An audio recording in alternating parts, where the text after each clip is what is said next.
Yep. We can't start without our right and left people, though, can we? Oh, that's Right. It seems a little empty. You're streaming and going. So. Good morning, everyone, and welcome to the Iron County Commission meeting of the 28th day of October, 2019. At this time, Lori Eichelberger of our courts will lead us in the pledge, and Commissioner Cousins will lead us in prayer. I pledge allegiance to the flag of the United States of America and to the republic for which it stands, one nation, under God, indivisible, with liberty and justice for all.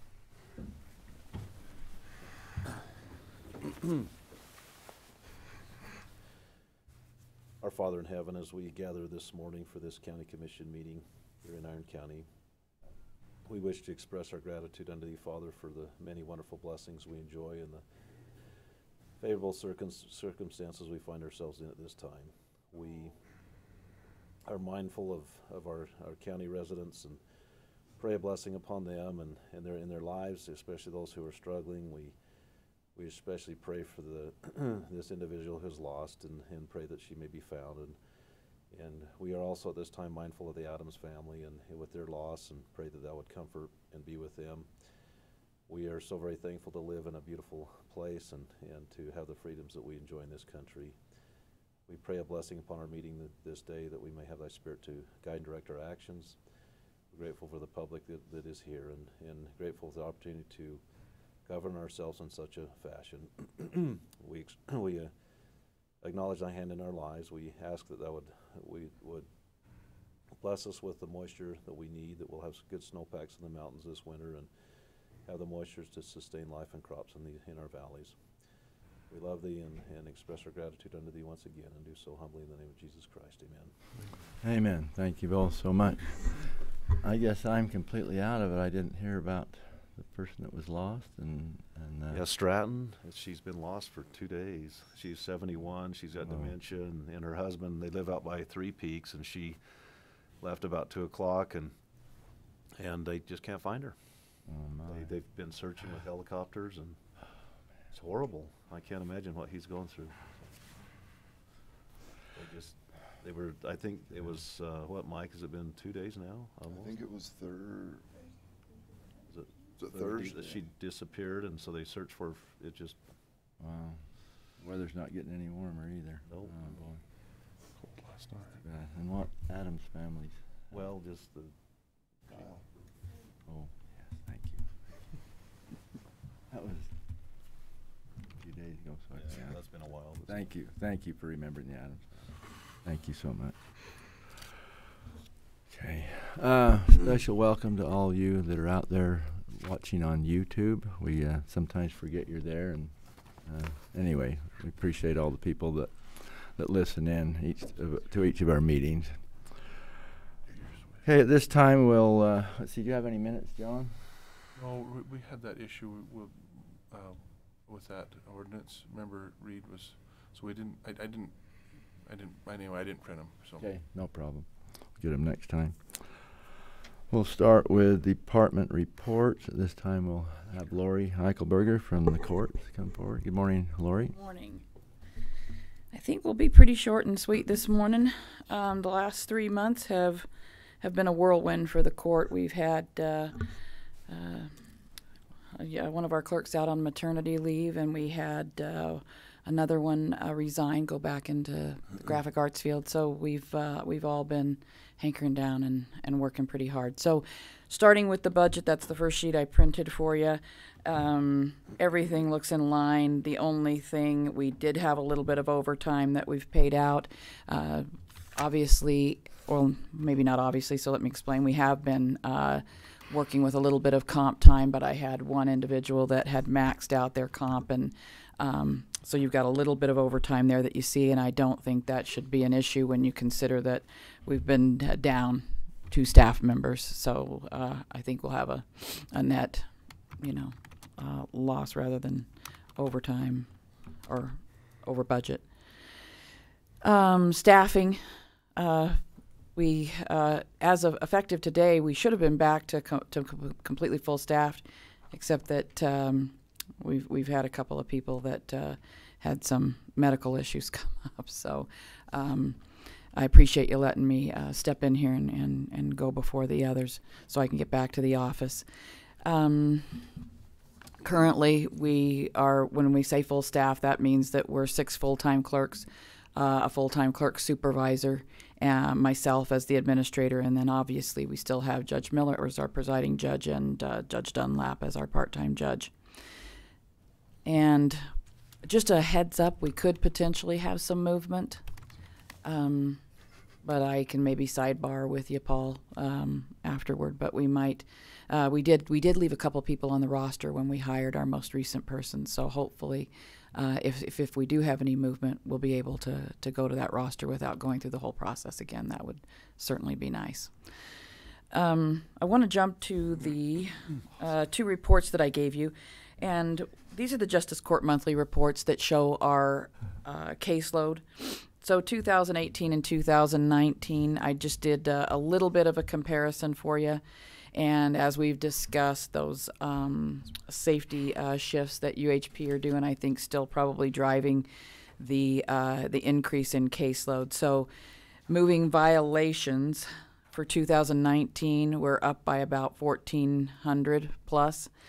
And non-moving violations, which would be where their safety inspections come into play, up about 787, so close to 800. But I did see some interesting things in terms of what's being filed to the Justice Court. Assaults were down by a little bit, 38 cases. Thefts up. You know, you've got your public intoxes. So, of course, the Justice Court, misdemeanor Bs, Cs, and infractions are what we see. So public intox was kind of flat. Open containers up about 15 cases. Controlled substances were down 73 cases. And that might have something to do with the changes in the possession laws. I can't predict. Domestic violence was up this year so far by about 15 cases. And then there's just a general other category of misdemeanors and infractions that were up by about 36. But overall, the moving violations and non-moving violations driving that. We've got a lot. If you look over here a little bit further on the 2019 report to the dismissed caseload, big increases in the moving violations. 21, almost 2,200 cases dismissed this year versus last year 829. And I got to tell you, what's driving that is traffic school. Traffic school has become it's almost taking one person to manage traffic school anymore, and that's where people are allowed to take traffic school, and they might be concerned about the points from a driver's license perspective. They might have communicated with their insurance companies and feel like it's beneficial for them to complete the traffic schools. Can they do that online? With the county, it is an online traffic school through Utah Road Safety. And the city has their own in-person, so if you get cited by Cedar City, then you're going to sit through their traffic school course. And SUU has their own traffic school course that they require to be present for. And then I would say the city deputy prosecutor, everybody's flexible. So if you've got somebody from out of town that gets cited by Cedar City PD, he will make an exception from time to time if it's somebody that he'll allow to take the traffic school online rather than be present, because it's hard for people to travel. So I find that our prosecutors are good, both sides, to work with individuals. But but I just wanted to point that out because that is a big workload for the office. Revenues. So on pages 3 and 4, you'll see total revenue collected. So far this year, $1.7 million, and in 2018 it was $1.48 million. So up a couple $100,000 in revenue that has been collected, and what has been retained of what has been collected is, if you look at page 4, total revenue retained were but basically at 1,034,000, and that is up about 237,000 over 2018. Well, Enix down like half. What's with that?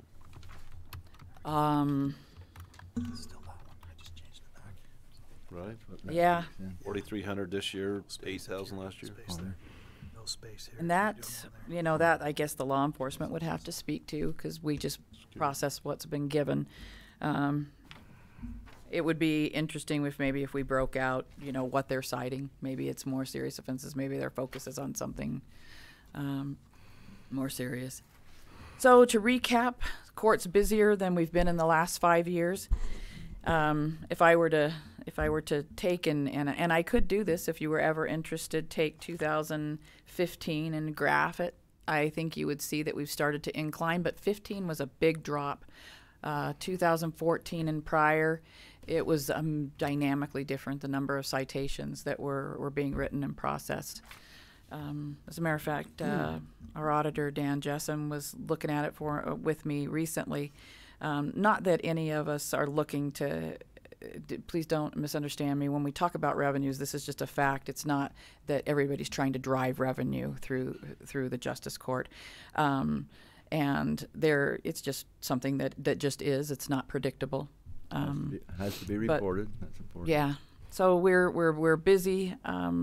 We're working based over 2015 with I want to say 2 to 3 less staff members, and we're processing more work. So we're busy. And one of the things we talked about this during budget discussions that's helped us with that is the ability to work with instant payments and their not only online payment but their IVR system, their interactive voice system.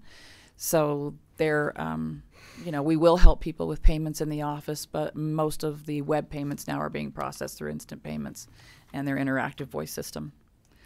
Does anyone have any questions for me?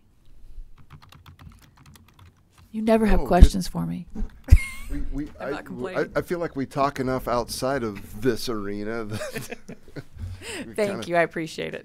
Okay. keep What up. you do is Thank you. pretty cut and dried, and we appreciate it. We All appreciate right. your organization and Thank going you. on there. So, Appreciate you. Thank you. and me, I just don't have enough knowledge of the court, I guess, to ask you an intelligent question. No, I appreciate what you're Come doing. a long way. We're all doing real well, so we appreciate it. Thank you. Thank you very much. You. All right, Mike, are you giving the report for Chad this morning, or is he going to be here?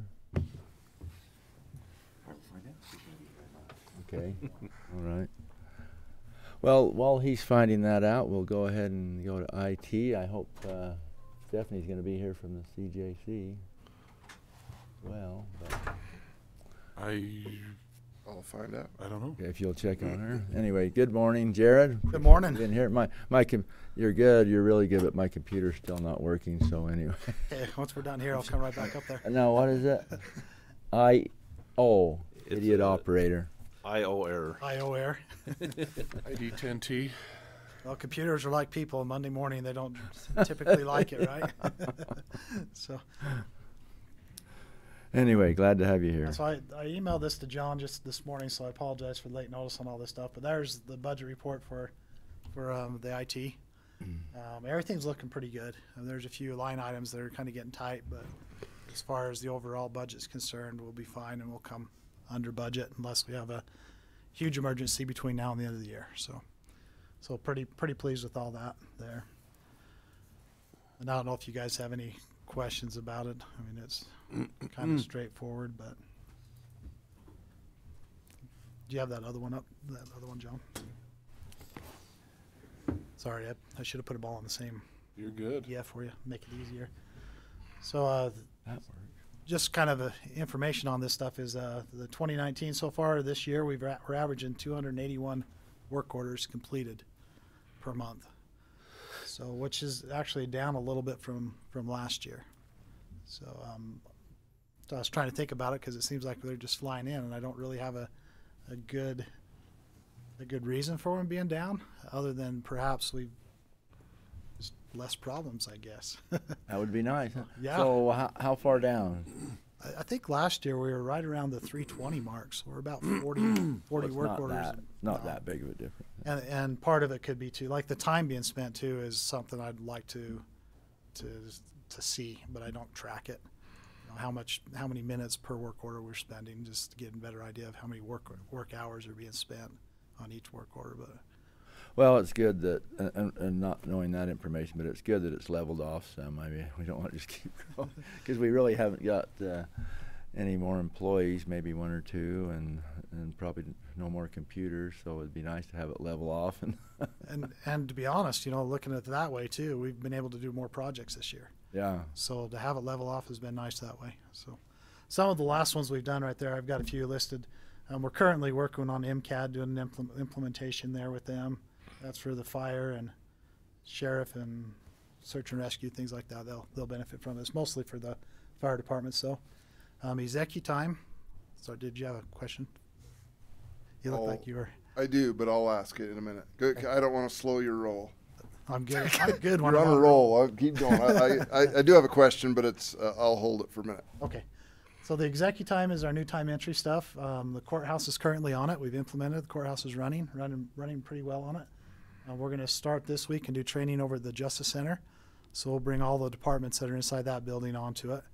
We'll do a parallel test roll with it before we go live. So we'll probably end up going live somewhere mid-November, end of November with them. And then we'll continue to roll that. The last office we'll bring on will be the sheriff's office and the jail. And just because of the way their time schedules and everything run, we won't get into that one until early next year. So it's looking like about a February to April time frame to get them going on it. So theirs requires another piece of software that just makes things more complicated. So we got the financial training completed for the auditor and treasurer, so it brings everything up to our latest versions for the financial software. So we can retire the old version soon. We don't want to do it too soon to where we can still get our data, but it'll get retired before too long. And then also we've got the attorney's office new software up and running, and that's in conjunction with the state. The state actually hosts that. We get connected to them and get all those parameters set up. So that's really, there's my role. I'm done rolling. I just had a question on with MCAD. Is that I can't remember the guy's name now. Is he Bart? What's that? Is it Bart that you're talking about? Maybe. Yes. From The Florida? guy, yeah, from Florida. Yeah. Has he been here yet? He has not been here yet. Okay. I hadn't heard, so I assumed that he hadn't, but we were talking November though. Yeah. We're still a little bit early. Yeah, I think we're 2 weeks out. He's scheduled, maybe it's 3 weeks. I think it might be that week before Thanksgiving Okay. is when he's scheduled to be here. So we're still working through getting him the information. He's getting information back to us, so we're all set up and ready for him when he comes. Great. So, and it's looking good. Looks I like have I've had 0 complaints on the fire end. good. We like hearing those. Yeah, so I assumed everything was running smooth because I haven't had Chief Phillips or anybody else call and threaten me or you or anybody or else. Josh. No, it's actually that's good. on our side. It's been running really good. Good. You know, Chief Phillips has done a lot of legwork on there. A lot of users and stuff that he's got to get for us. Right. So we've been working really good together on that. So. Good. That's my So, only question. thanks for your efforts on that towing app. I'm hearing some really positive feedback, Good. not only from Mr. Hall, but other towing companies. They just really like it. They like having, are you aware of that? I hadn't heard the latest, no. So they got this new towing app implemented where it's a rotation where a towing company can look at their what's a queue or whatever Yeah. to see when they're up next, so they can have some freedom. So they it's not random, they don't know where they're at. They have an idea when their rotation is going to come, and they can go out of town maybe for a little family trip or something without worrying about missing business. So it's just working out. I've just heard great things. So That's great. We Thanks for- appreciate you, putting us on to the other counties that were doing it and all that. So it was good. It was good to work through. It took a little bit of time though.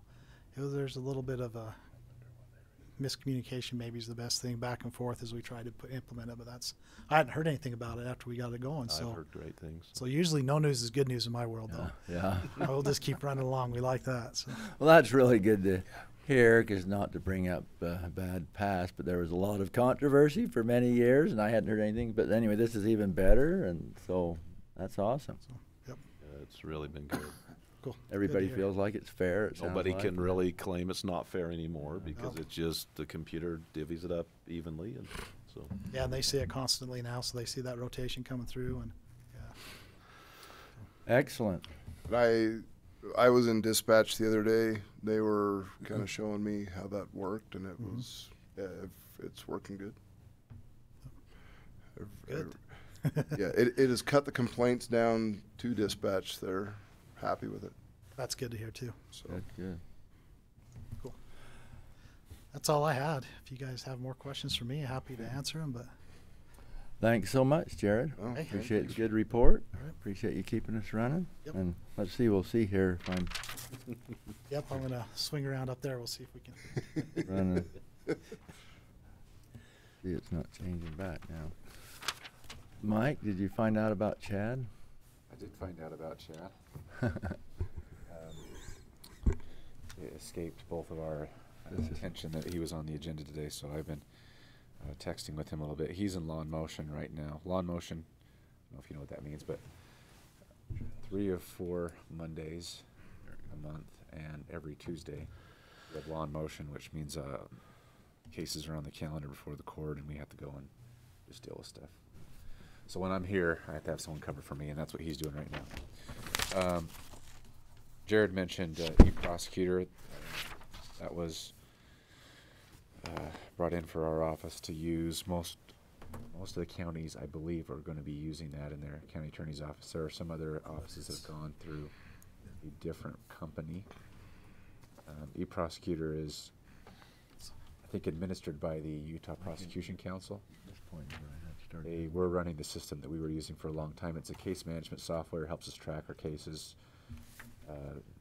develop documents and pleadings to be filed with the court, things like that. It's work in progress, trying to get it implemented in the office, but I think it'll be a good thing.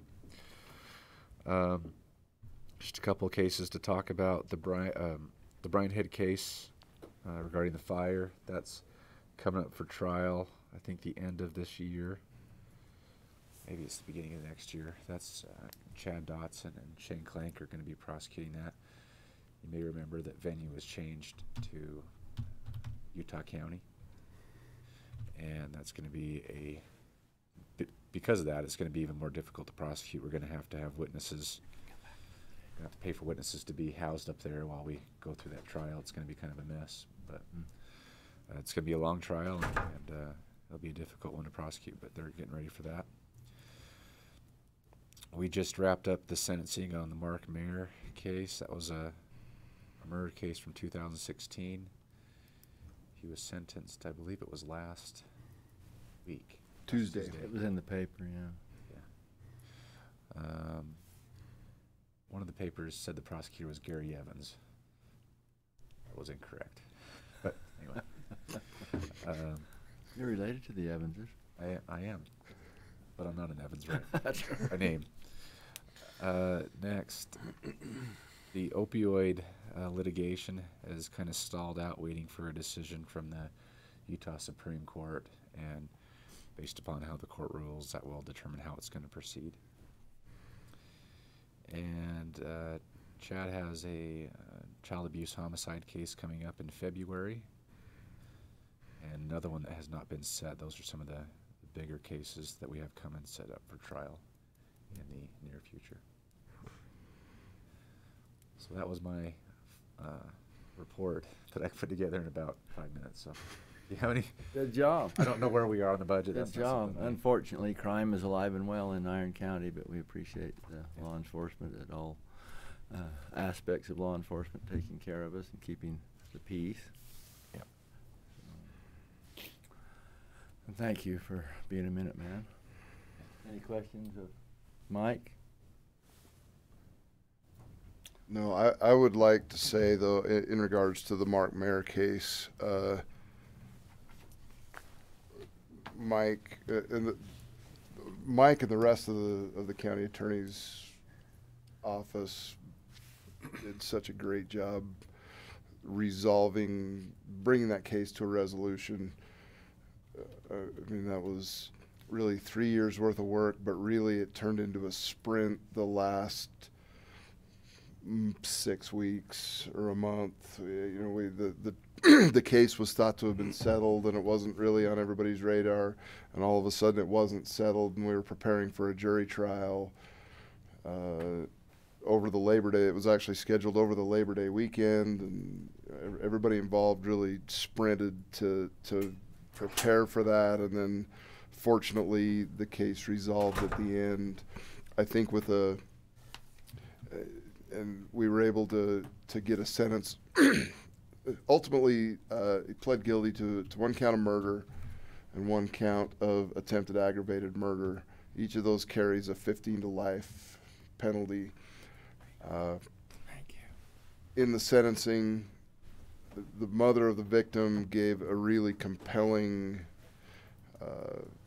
talk to the judge, but Mr. Edwards also made a very compelling argument for the maximum sentence allowed, and the judge bought off on that, and ultimately he was sentenced to two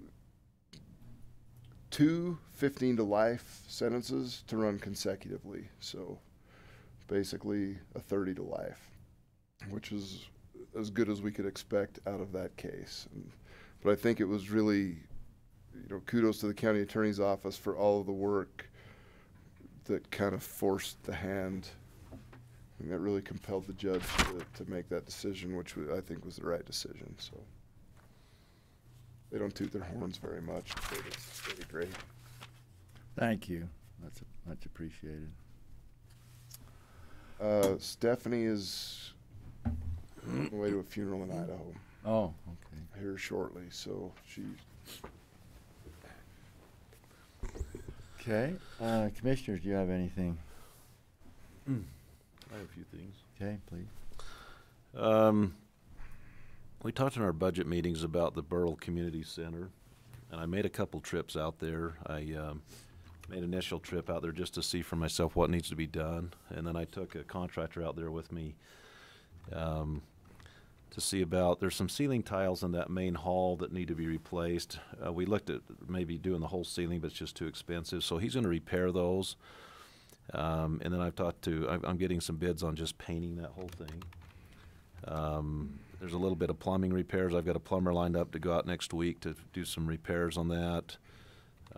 Talked to a company. It's a really good building. I mean, they just put a new roof on that. It's not leaking anymore. Right. It's a good metal roof that I don't know how long you guys approved that ago, but Been a couple of years, maybe. 2 years, maximum. maybe.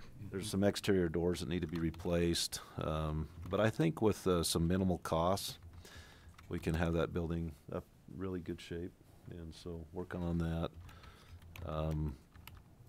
Been working with Tammy Bouchard on that. Shane Manueli, our new hire for the public defender position, and also as a overseeing the other attorneys. He's going to be he's already started, but he's got his office set up, and he's going to be here permanently in about a week. And I think he's doing a great job. In our 5-county meeting we had recently, they talked again about the census and how important that is for the county to do, all of us as citizens to. I know that some are resistant to fill those out, but they're really important for representation numbers, with our legislative counts and different things. So just encourage the public to fill out those censuses and get those turned in. And then one other thing, I went for a ride with Preston last week just to look at these 2 gate situations we're discussing, just to see it, touch it, and feel it. So I haven't been up there, so went up there, and that was a good half a day to go up and look at those. Another neat thing in Iron County, I went to they had a CyberJet open house last week where they did they're testing their they've been working on that plane for a long time, but they're getting really close. They pretty much brought their wiring harness process in-house, and they got that done. They're doing some test flights. It just went absolutely perfect, no problems. it's really exciting for them. They had a big, aviation show in Vegas they attended. I think they've got some orders pending for their plane. They did some test flights. I know it was interesting. They had a pilot that said he went up to 43,000 feet, and I guess, and there's no insulation in this plane. You can get in the plane and just see all the wiring and everything. It's just bare metal. I think it was 40 degrees below zero, and these guys were, pretty cold. But it's exciting for them. It's really a exciting time for that company, and it looks like they're going to be, manufacturing some planes and selling them. So Glad to hear that. That's been a long. That's a really cool airframe. It's designed to handle like 13 atmospheres of pressure. Like it's supposed to cruise at 51,000 feet, which is remarkable. I think it's the fastest jet on the market, and it'll fly the furthest on a tank of fuel, right? Yeah. And it's just Yeah, amazing. because it gets up in that thin air, and it's awesome. So was that Thursday last week? I believe so. I was out of town that day at USIP, so I wanted to be there. But yeah, that's such a milestone because they've struggled mightily and worked hard to get to this point. So that's good to hear. Well, they had a problem with I think, and I hope I don't misspeak, but I think they had a problem with whoever was doing their wiring harness. That's what I heard. So they brought it in-house and just did it themselves, and it's turning out really good for them. It took a long time, though, but it's working out. It's going to be good in the end, I believe. So. That's all I have. Thank you. Do you have anything? Really the only, just again with the Children's Justice Center, their fundraiser, Dancing with the Community Stars, is coming up November 21st. Because of the great support and fundraising efforts over the last few years, the county supports the CJC with in-kind work, but we don't actually have to put any budget money into the organization. They're housed here. They're part of the county, but financially they're independent. A lot of that is because of the fundraising effort. That's coming up. There's a lot of hard work. The dancers this year have been at it for close to a month already. Are you one of them? No, I won 3 years ago now. Light on his feet. I'm terrible. The only reason I won is because a lot of people paid good money to see me fall down. and it's kind of based on, it's kind of, there's actually different awards over the last couple of years. We've really stepped up the production, but there's a judges award, and then there's a who raised the most money award, and then there's an audience vote. So it's kind of split out. So if you really are the best dancer, you can still win even if you don't earn the most money. But that's coming up. It's going to be a fun event. Lots of music. It's actually, so for the last 2 years, it's actually produced and directed by Fred Adams and Scott Phillips. So that a little bit of experience. They have put their Tony Award winning mark on the production. It's amped up. I bought my tickets last week. Excellent. We've been in charge of building props. We've been building stage props down in Tyler Allred's shop down in Canaryville. So we've been relegated from last year hosting the show to now we're on the prop crew, which is good. But it's going to be a lot of fun. It's a good event. It's really worthwhile to support. But it is always entertaining. I know somebody has a cabinet shop. I'm offering that service if you need anything. Excellent. That is fantastic. Because so far it's been a jigsaw and a piece of string. We have a CNC machine. All you got to do is ask. Okay. Anything else? No, there's there's plenty going on, but that's the big thing right now. Thank you so much. Yeah, we so much appreciate Stephanie and our Children's Justice Center to help those kids that are abused. What a marvelous program. Unfortunately, the numbers keep growing, but we're most appreciative of her and her work. I had a couple of more road issues since the last meeting, and I can't really elaborate on them in a public meeting. But anyway, we're sure having a lot of right-of-way disputes and so on, and it's been interesting. But it seemed like we've had about 5 or 6 in the last 6 months. So, and maybe only 1 or 2 in the previous 5 years. So it's a little bit crazy. Anyway, glad to welcome Dave Ure, Director of SITLA here, and you're on the agenda a little bit later, but this is our reporting period. Do you have anything regarding SITLA that you'd like to share with our... Wait till we get to the check and I'll give you a little bit of history. You'll give us a little, okay. Go through the whole thing. Very good. Glad to have you with us.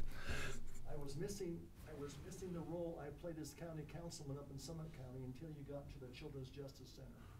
And that takes all the fun out of being in that seat that you guys are sitting in, because you realize the impact you make on children generations after generation after generation if you don't nip it in the bud now.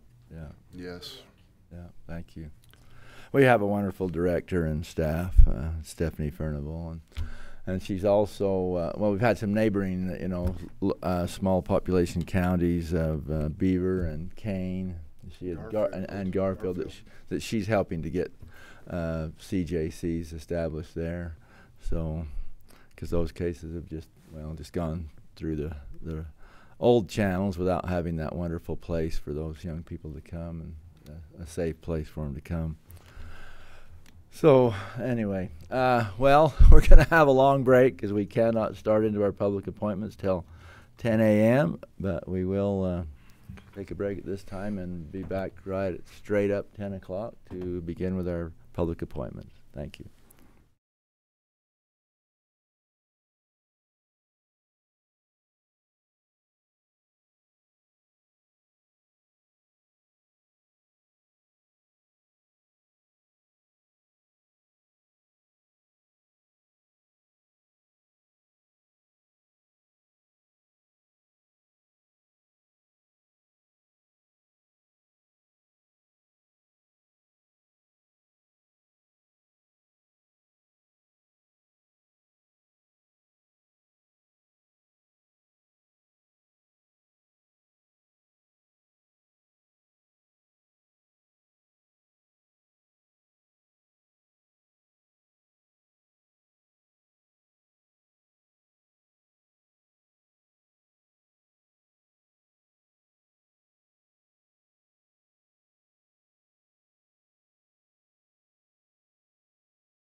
There.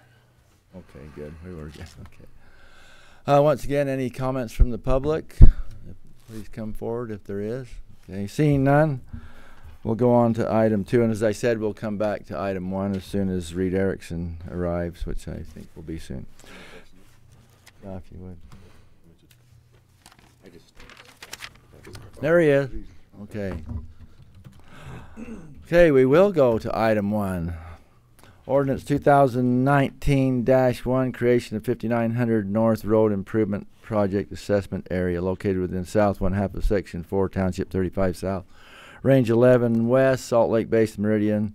Evaluation of protest count and determination whether to designate or defeat the proposed assessment area. Reed Erickson, our county planner / special services director, will address this. Good morning. Good morning, Commissioners. Morning.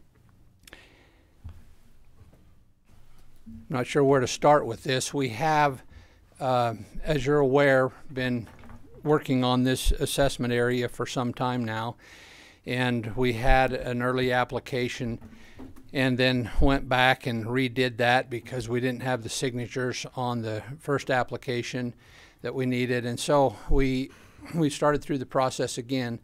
And as you're aware with these assessment areas, there's really a couple of primary steps, and the first one is to hold a public hearing that starts a protest period of 60 days, which is what we've done now. And this public meeting has been advertised as the end of the protest period, which ended Friday at 5 o'clock. And then this meeting is advertised from the very beginning when we do the 4-week notification once we have a completed application. And we've been before you several times with this project. So where we're at in that process is that at the end of the 60-day protest period, we had what is called adequate protest that makes it so that the commission cannot create the district. We determined early on that in this particular application there are 21 property owners. And the statute, and let me refer to that so that we have it on record, is in the state statute that we're referring to is 11-42-206, where it talks about the public meeting.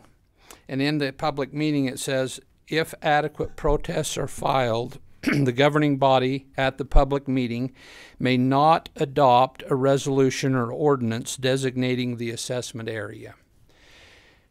And adequate protests is defined in section 1142-102 in definitions. Says adequate protest means timely filed written protests under section 1142-203 that represent at least 40% of the frontage, area, taxable value, fair market value, lots, number of connections, or equivalent residential units of the property proposed to be assessed according to the same assessment method by which the assessment is proposed to be levied.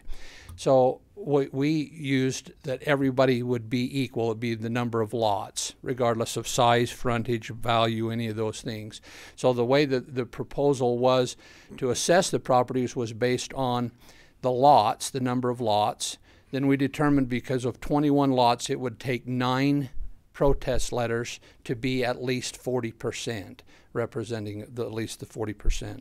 So that's where we are today. We have received 10 protest letters, and they have all come in prior to the 5 o'clock deadline on Friday, the 25th, and were given to the county clerk. And so we have the 10 or adequate protests so that it makes it so that the commission cannot pass a resolution ordinance. So what you have on the agenda is that ordinance that would create the assessment area. So I think you have a couple of options. It gives you those options to not approve the resolution, or that you may adopt a resolution or ordinance to abandon the proposal to designate the assessment area.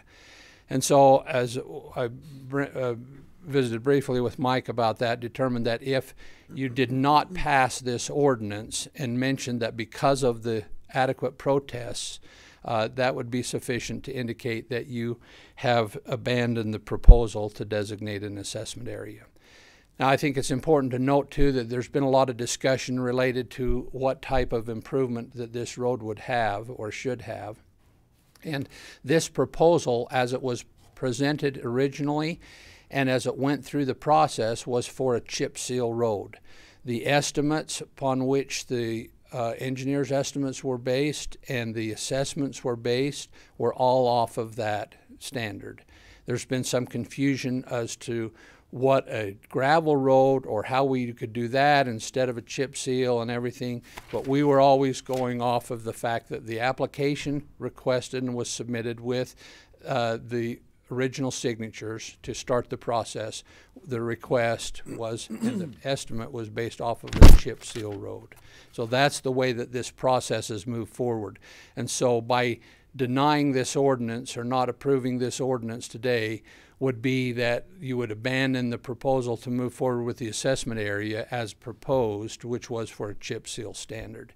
If in the event that you determined that there's still interest there for the property owners to go forward with a gravel road, and you could do that because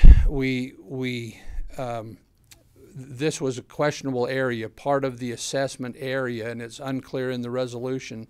And as we discussed it earlier, what standard should be applied in this area, because 1/2 of the road is R2, zoned R2, which requires a chip seal standard, and that's why we applied the chip seal standard. But the south half of the road is R5, or the other half of the road, side of the road is zoned R5. The road is in the subdivision that was zoned R5. So you could say the road was in R5, but it was serving people adjacent who were R2, and we felt like that's really the standard that would apply.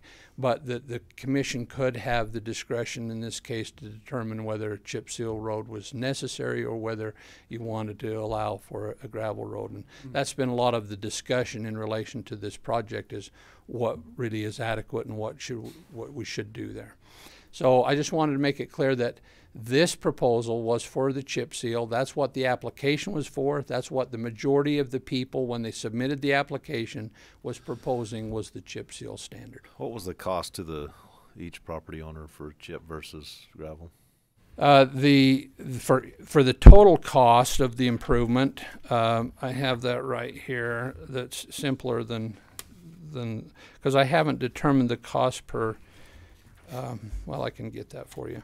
This is the engineer's estimate without the 15% overhead that the county would require. So the original proposal was $137,650, which was the chip seal standard, which would have been $6,600 per person. That's just the engineer's estimate without the 15%, because to compare, because I don't have the gravel road standard with the 15% added. So just to compare, the gravel road standard was $93,275 or $4,450.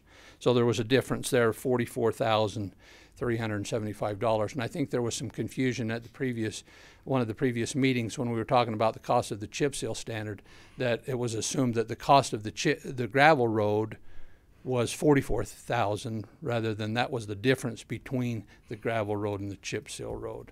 So I know that in the protest letters, and there's been some discussion saying that the cost of a gravel road would be $40,000 for a gravel road. That's the difference between the gravel road and the chip seal. So the chip seal or the gravel road estimate was $93,000, not $40,000. So again, I wanted to just clarify though that those were estimates, engineer estimates done in June and July of 2018. So I'm not saying that's what it would be now, and the engineer would, I'm sure, want to discuss that if that's something that you wanted to consider. But that's really not what the discussion is about today, other than the fact that there are some who will assert that the protests were submitted based on the fact that that a gravel road would only be $40,000, and that there's some who would assert that without that fact that maybe some of those protests wouldn't have been given because the gravel road standard does cost more than that. So I'm not here to argue for or against that. I'm just saying here are the facts of what we have. Currently we have the protests who are adequate protests for the commission not to move forward with this application. Okay, as far as the gravel standard, they would have to, the folks living there would have to start a new process, correct, if they wanted to do that? And we can't really do anything about that. That's correct. Yeah. Okay. This process was advertised, notices were sent, the assessment values, all of the process was done based on the chip seal standard. So if we were to look at a gravel standard, we'd start over. Okay. Thank you. I would entertain Questions? a motion. Pardon? Not Is there any any, questions? sorry, are there any questions, comments? So I'll Seeing move. none, I'll move to abandon the creation of the 5900 North Road Improvement Project Assessment Area located within 1/2 section of 4 T35 South, Range 11 West, Salt Lake Basin Meridian. Evaluate, and then this is due to the 10 protests, which prevents this from happening. I'll second.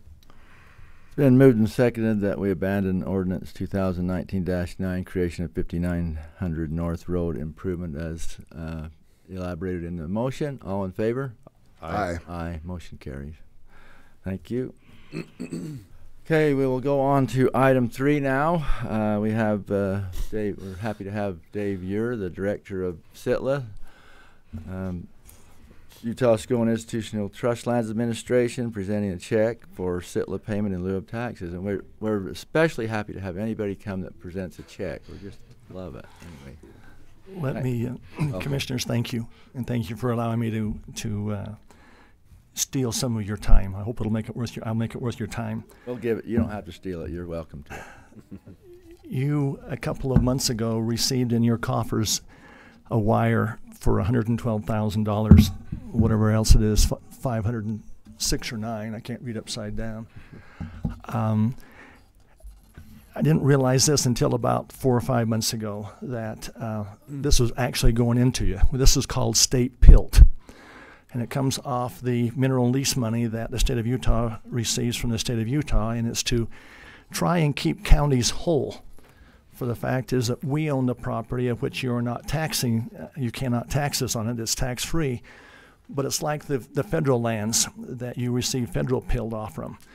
The only difference is about 70 cents an acre that you receive from us versus what you receive from the federal people. You receive 87 cents an acre for every acre of SITLA ground you have in your county. And you have 129,320 acres of ground in your county. 87 cents is almost 3 times of what you gather on Greenbelt.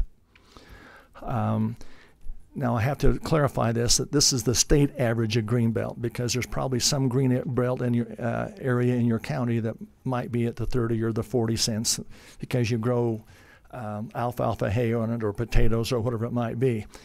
The average with all of the range ground in the state of Utah, we are 3 times higher than that across the board. Let me also tell you that in addition to this money you received here, your school district received $1.24 million that was earned because of your schools, and I got to make this right. The $1.24 million is appropriated back from the trust fund that we put into. Right now in the trust fund, there's $2.58 billion. And according to our state constitution and also the laws from the state of Utah, out of the trust fund is kicked, last year was $84 million, and that's proportionately given out to every school district in the state of Utah. If I might be able to enlarge upon that a little bit, the formula for that is you're given a base fee per building.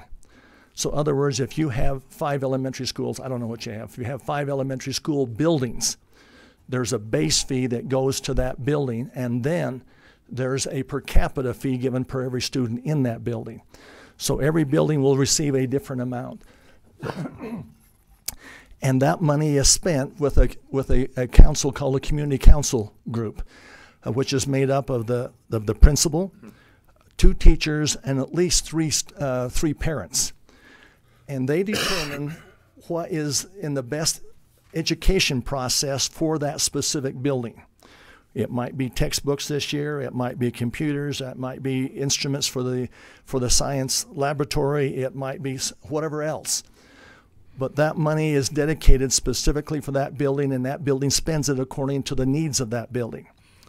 This bypasses the state legislature. They can't steal a part of it. It bypasses the state school board. They can't steal a part of it. And the local school board can't steal a part of it. The things that we have to be careful of is quite often a local school board will put a lot of pressure on that principal to push hard to spend that money on something that the school board should be paying for, whether it's carpet or whether it's furniture or whatever it might be. That's not right, and you will find legislation in this next year disqualifying the suggestions that the local school board might be making and still keeping it at the local level. And so that's so this county is receiving probably $1.44 million as either direct or indirect results of what we in SITLA do.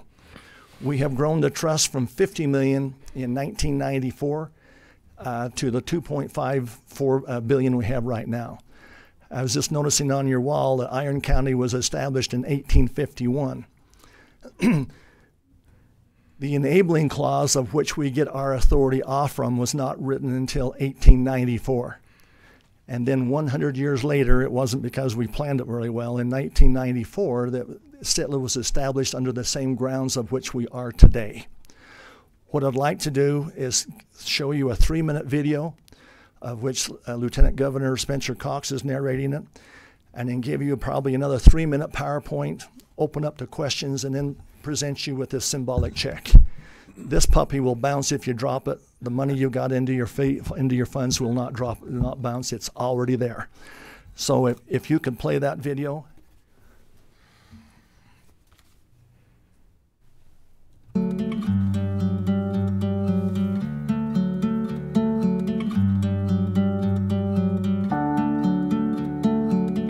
Hi, I'm Lieutenant Governor Spencer Cox.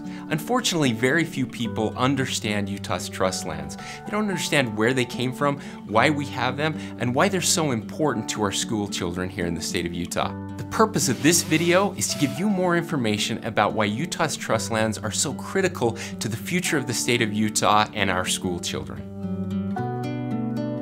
As states entered the Union, federal lands were appropriated to them to provide financial support for specific public institutions. In 1894, Congress allocated parcels of land called trust lands to the new state of Utah.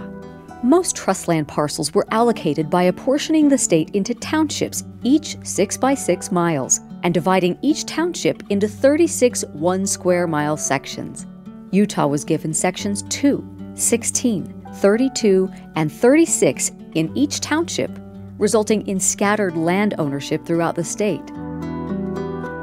In total, 1/9 of the state, or 7 million acres, was granted to Utah as trust lands, and Congress required these lands be used exclusively to support public institutions. Along with these land grants, Congress also established permanent endowments to help fund and support 12 state institutions, including public schools, state hospitals, Utah schools for the deaf and the blind, teaching colleges at state universities, and public buildings and state reservoirs. The largest beneficiary by far is Utah's public education system, which claims 96% of all trust lands. Nearly 100 years later, despite selling off nearly half of the original land grant in the first few decades following statehood, Utah had done little to grow these endowments. A concerned group of educators, legislators, and other stakeholders organized and advocated for an independent agency to manage the state's trust lands. In 1994, SITLA was established and took over management of 4.5 million acres of surface and mineral estate. SITLA developed a business model to maximize revenue from Utah's trust lands. In its first year, SITLA nearly doubled the Permanent Education Fund from $50 million to $94.5 million and helped grow all permanent funds to a combined balance well in excess of $2 billion today. Sitla generates revenue from oil, gas and mining leases, grazing, telecommunication sites, real estate development, renewable energy projects, land sales, and other commercial and industrial development. Entirely self-funded at no cost to taxpayers, Sitla takes a small portion of Trustland's revenue for operations and deposits the remaining revenue balance into each institution's permanent fund. A separate agency, the School and Institutional Trust Fund Office, manages and invests these permanent endowments in a diversified portfolio intended to protect and grow each endowment. Proceeds from each permanent fund are distributed annually to each beneficiary, which uses it for its most pressing need. Utah Schools for the Deaf and the Blind might use their distributions to enhance student reading and technology programs, while the Utah State Hospital might opt to support patient therapy and education resources. And each public school in Utah receives annual funding from the Permanent School Fund. Every school has its own school community council made up of teachers, parents, and principals, which determines how to spend its discretionary funds, with the sole restriction that funds be spent on academic projects.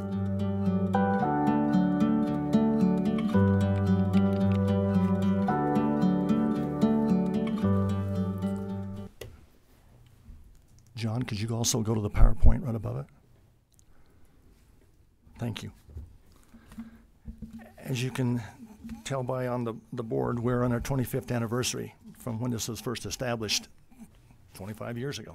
Pretty tough numbers there to calculate in my head, wasn't it? Could you go to the next one, please? We received our authority from the Enabling Clause, which wasn't written until 1994 when we entered the statehood. As you can see, go one more.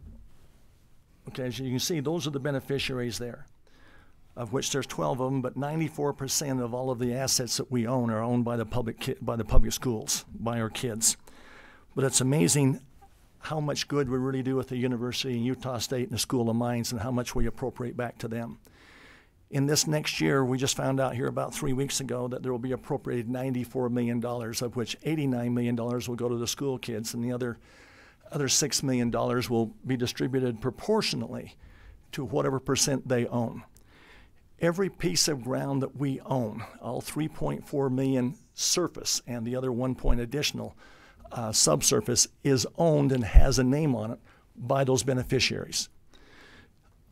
In the last year and a half, these beneficiaries went to the legislature and they combined their voice, and they got the legislature to pass what they call an advocacy bill. It was House Bill 404. Of which these beneficiaries have gone together and they have hired one person to represent them. That one person has access to everything in my building, all my emails, all my contracts, all my royalties, to make sure that we are receiving fair market value whenever we make a contract of any kind, one way or another.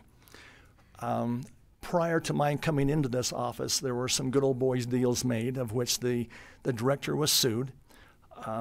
I don't think he threw a good old boy deal. I think it was just a matter of opinion that maybe he didn't have all the facts in place, but the courts ruled against him. And so I can't give a good old boy deal even if I wanted to, because the checks and balances are in place, which really makes my job better, because I can only move within a certain amount. Now I can work with you guys if we have any problems and try and make sure we both have win-wins. And I'll give you an example of this. There's 720 acres that we own right around the temple in St. George, or in Cedar City, of which is going to be a 25-year project. About 9 months ago, we went out and received 3 bids from 3 major competitors in this area, of which the Levitt Group won that, of which the advocacy person who has a background in development, between he and my board of trustees, I mean, they pretty well micromanaged that. They worked through it very well. I don't believe there was a lot of bread left on the table when the Levitt Group ended up negotiating more than what was a fair deal. I've told staff to make sure that the people we work with have at least the ability to work to 55% of the deal. That 5% is a matter of opinion. It depends on where you're looking at it from your position, Commissioner Cousins, or versus over here. So I'm saying make sure our partners, we take care of them, make sure that it's fair, but don't you give away anything more than we have to. Our kids and these beneficiaries are awful darn important to us, but as important as our money is also our reputation of being a good community player. We will be with the Levitt Group on any of the negotiations with the city taking place. We have specifically designated that our infrastructure will be of a higher quality than what the city is maintaining, so that we know that we can come back and we can put good deals in place. Could you go to the next one there? My board of trustees consists of 7 people who volunteer their time. It's a 6-year rotation plan, and I think I have probably the best board in the state of Utah. I have some of the best developers. I have some of the best oil and gas people on my board, and it's very interesting to sit in a room with them. And even though the oil and gas guy is not necessarily familiar with the development, good business practices are good business practices, whether you're doing oil and gas or mining or whether you're doing development. And they seem to correlate very close together and make good business decisions and instruct the staff and me as to what we should be doing. As you can see there, we get most of our revenue either from energy, real estate, surface, and mining. I would say that up until 3 years ago, we were probably getting 80% of our royalty or our revenue out of oil and gas. If you're following that industry at all right now, you know that's kind of gone in the toilet. We're still about $60 to $70 million a year, but it was down immensely from the 110 that we were getting before, and now development has picked up either between your development here in Cedar City or the development in St. George, to where we're picking in $30 to $32 million a year out of our development system. Can I get you to go one more PowerPoint? SITLA was created because of a lawsuit, and it was the lawsuit between the National Parks Conservation Association and SITLA. The Supreme Court ruled, and which one of the things that has helped me out a lot is one of the things that we put specifically in our code that came out of the Supreme Court rule was the definition of a beneficiary, or what it is not. Beneficiaries do not include other governmental institutions, the public at large, or the general welfare of the state. Having said that, that doesn't mean that we can't work together to make a better end product. On the St. George property or either on the Cedar City property, we have sat down with planning commissions, with the city fathers, and we have done a good job of protecting ourselves and plus protecting the public. But when people say that it is public property, no, it's not. The Supreme Court says that our property is likened to private property. We have the rights to close that off or do what we want to do. Do we want to do that all the time? No, we don't. We realize that we have to work with people, but we also have a right to represent our beneficiaries first and foremost. And the fiduciary responsibility that I have is an undivided loyalty, good faith, act in due diligence, prudence, preserve the trust, and generational equity. Could I go to the next one? As you can see there, we started in 1980 with almost 5 or 10 or 15 million. And in 1994, we only had 50 million, and we've gone today to where we are at 2.5. I've already gone over the next part, of which we are at 83 million we distributed this year. Next year to the school kids, it'll be 89 with 94 total. Well, I might go to the very last one. This goes to show you everything that we're doing in bringing in revenues and how we're working for the oil and gas or gravel, sand and gravel pits or solars. But the one I wanted to bring to you more than anything was the one at the bottom. It seems like whenever we have great access to the public on our lands, this is kind of what we're left with in the bottom corner. We have an MOU with Utah County so that twice a year on Lake Mountain down there, they donate front-end loaders, they donate dump trucks, we donate staff, we get schools to come in, and twice a year we will go in there and we'll clean up refrigerators, televisions that have been shot all to heck. Anything in the world to the equivalent of about 4 to 5 ton per cleanup, we clean out of Lake Mountain. Just 2 months ago, we put another MOU together with UNT County, of which the bicycle people and the four-wheel people have started to gain a lot of access to our property. Anadarko and UNT County donated dump trucks, skid steers, front-end loaders, staff, like we donated staff. They went in and cleaned graffiti off the wall. It took about 6 or 7 hours to clean it off. It probably only took 15 minutes to put it there, but proportionally it took that long to get it off. What I'm asking for today is an open communication from you as county commissioners. We can make a better world if we work together. We have 3.4 million acres and only 62 employees throughout the entire state of Utah, and most of those are in the building doing paperwork. And so if you find something on our property that is disparaging the value of the property or is disparaging the looks of it, call us. Let's work together. Let's clean these things up. And if you catch people that are denigrating our property, if you get a license plate or you get a name, we have staff that will take after them.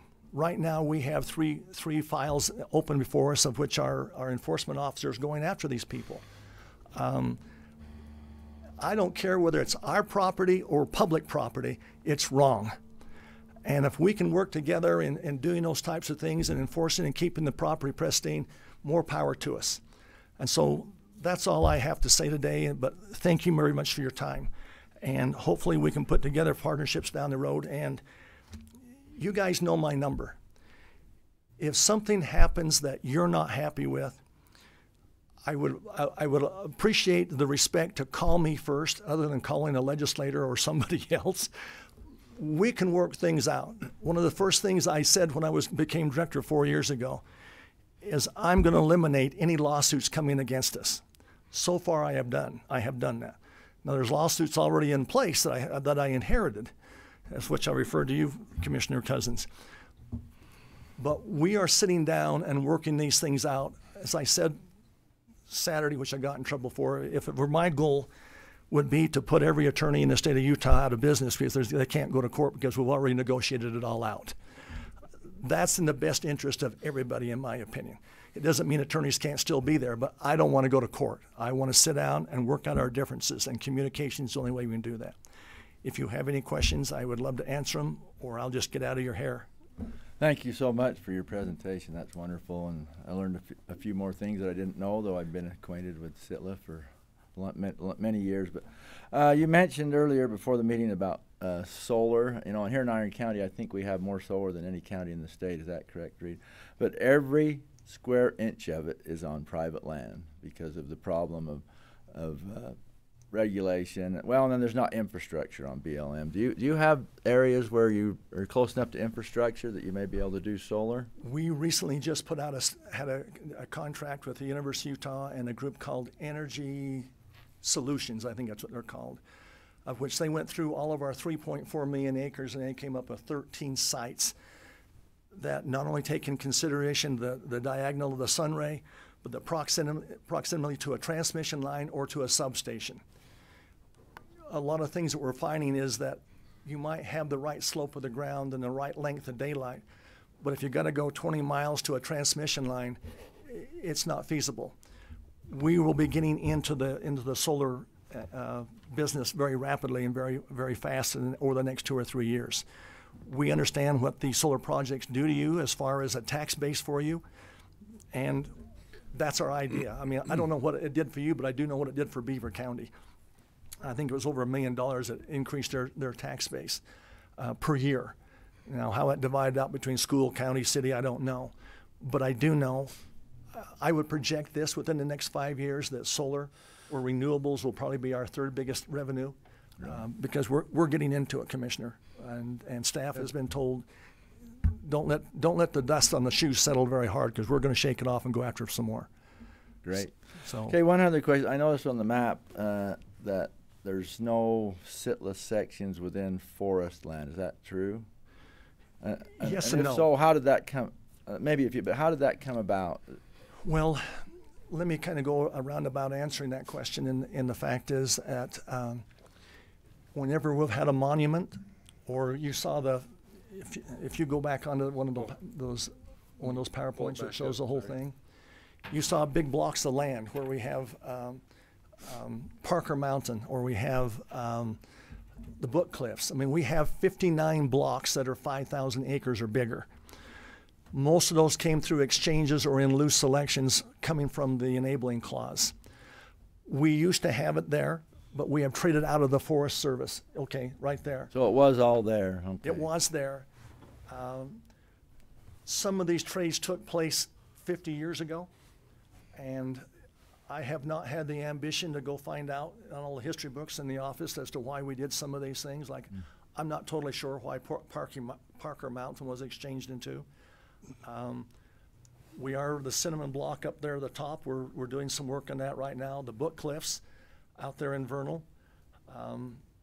That's got a lot of oil and gas in it, and we're working with environmentally to do what's right out there. There is one more thing I'd like to say. People accusing us of only going for the dollar today, but our code says that we have a responsibility not only to go for the dollar today, but also to look in the future as to what we might need 100 years from now. That debate takes place on our board on a regular basis, probably 3 or 4 times a year. Is one of those blocks. I mean, I'll tell you, the Oak City block, it only brings us in, I think there's probably 20,000 acres, 25,000 acres, and all it does is bring us in grazing fees.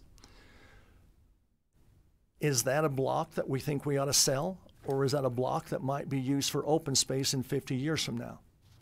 They're not making any more land, the last I checked. And so those are some of the things that we discuss. Is that pristine enough that maybe the school kids in 50 or 60 years from now might be able to be taking tours on that? We have those dialogues all the time. Do we make the right answer? It depends on which chair you're in. It just depends on you know, if you talk to the environmental community right now, we're destroying the world.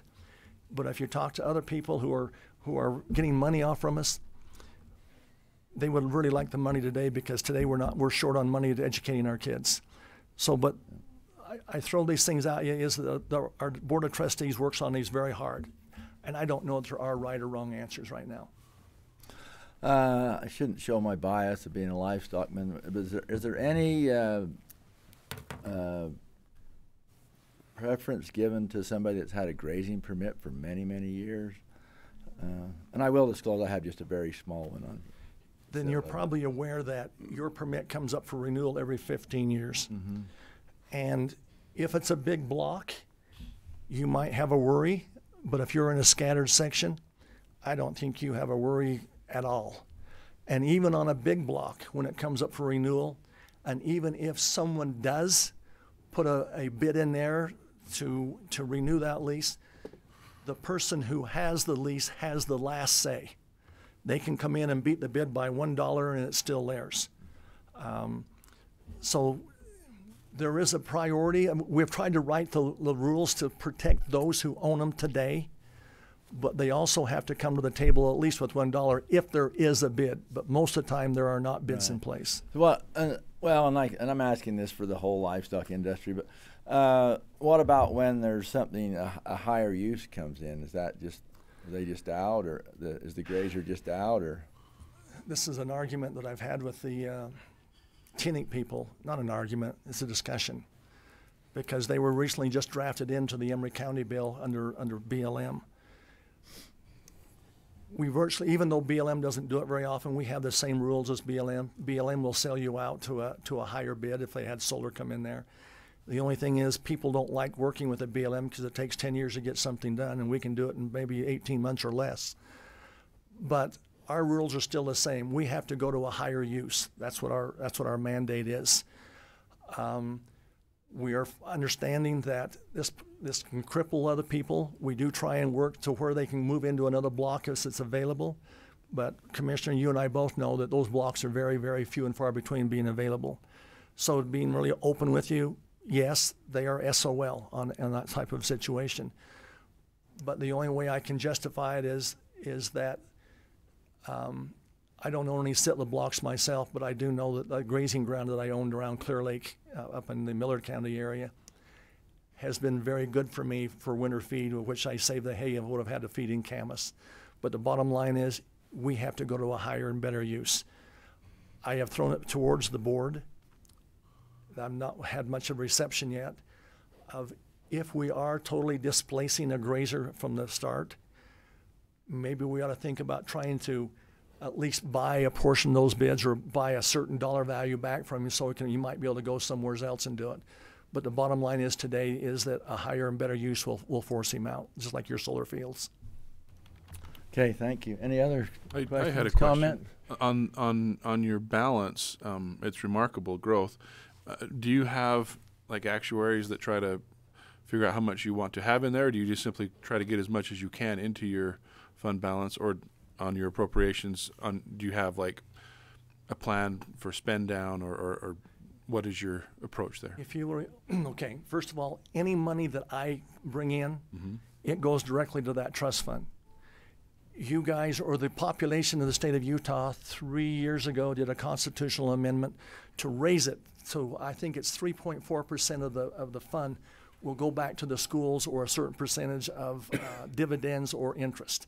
So that's all constitutionally locked in as to what percent can go back to the beneficiaries per year. It's locked in constitutionally. But everything that I make, everything with exception of what I use for expenses, it automatically goes into there. And any ground I sell, I can't pull anything off the ground I sell. It automatically goes into the trust fund. So that accounts for the remarkable growth. Mm-hmm. I'm just curious, Dan Justin, Iron County Auditor. I'm just curious if other states have something similar to what we have here in Utah. Because we started out so far behind other states in 1994, New Mexico has $19 billion in their trust fund, but they also pick up $1 billion a year in oil and gas. The state of Utah has done probably the best job, and we're leading the other 29 states in the United States in how we're making these types of decisions and how we're trying to protect the beneficiaries. There's an organization called the Western States Land Commissioners, and we are the ones bringing forth most of the new ideas on that. We meet twice a year. So they're starting to. But also I'll say that most of those other states are also commingled into the governor appointing to who their board of trustees are. They're not nearly as independent as we are. Are you in PTIF, or where do you invest the cash? I make the money. I don't invest it. I don't care. I'm sure you care about anyway. Okay, well, just curious. There's that CITFO board, and they have their own board of directors, and I'm a land and water guy myself. I make the money, they invest it. I can't answer your question, Commissioner. Okay, no problem. The video kind of alluded to it. Keep making money. But do you make more in projects now than you do in oil and gas revenues? Is that did I hear that correctly? Oil and gas is still our #1 revenue, but it's down immensely from what it was 4 years ago. Okay. Commissioners, thank you very much. Thank you so much. We appreciate you making the trip down here to God's country and to share all this with us. Symbolic. Yeah, let's all stand up. Thank you. You can. Thank you. John, you better go get a picture. Stay here. We'll have somebody. We'll have John get it. We're gonna put this in the record books for. Yeah. Thank you.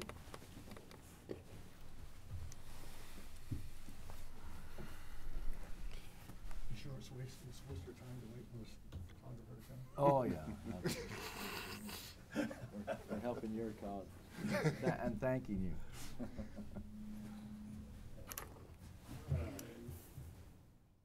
One, two, three. Good. Thanks so much. Thank you.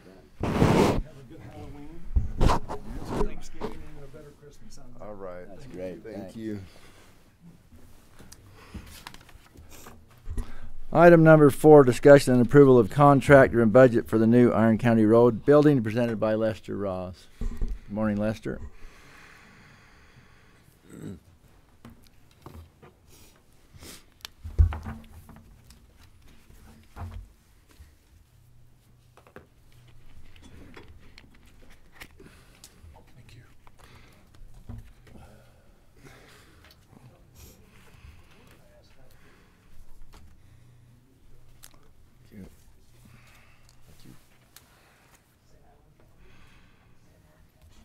Yeah, as you where we were just closed the bid process actually last Monday for a new building for the Iron County Road Department.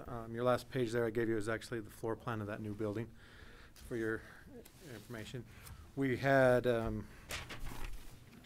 7 contractors give us bids, very excellent bids. Most of them, everything was fairly tight in the competition on that. Now, if you look through there, to narrow that down, Precision Development came in with the low bid. We reviewed their bid over the last week. We feel that they've included everything we asked for in the RFP and on the plans, and so we feel that their bid of and on the bid there you have the base bid, and then we had 3 options in there. The first option was outside stairs to go up to the 2nd level. On the 2nd level, we were making an office space for John. Emergency management. Thank you. And then the second one, Ms. Preston's requested a parking area, a covered parking on one side to pull his vehicles under. On the south side.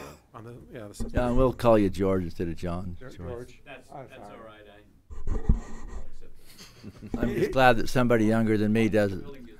I'm just glad somebody younger than me makes those kind of errors. Not a problem. Well, the name he has for me, I'm not allowed to say over this. Already got even.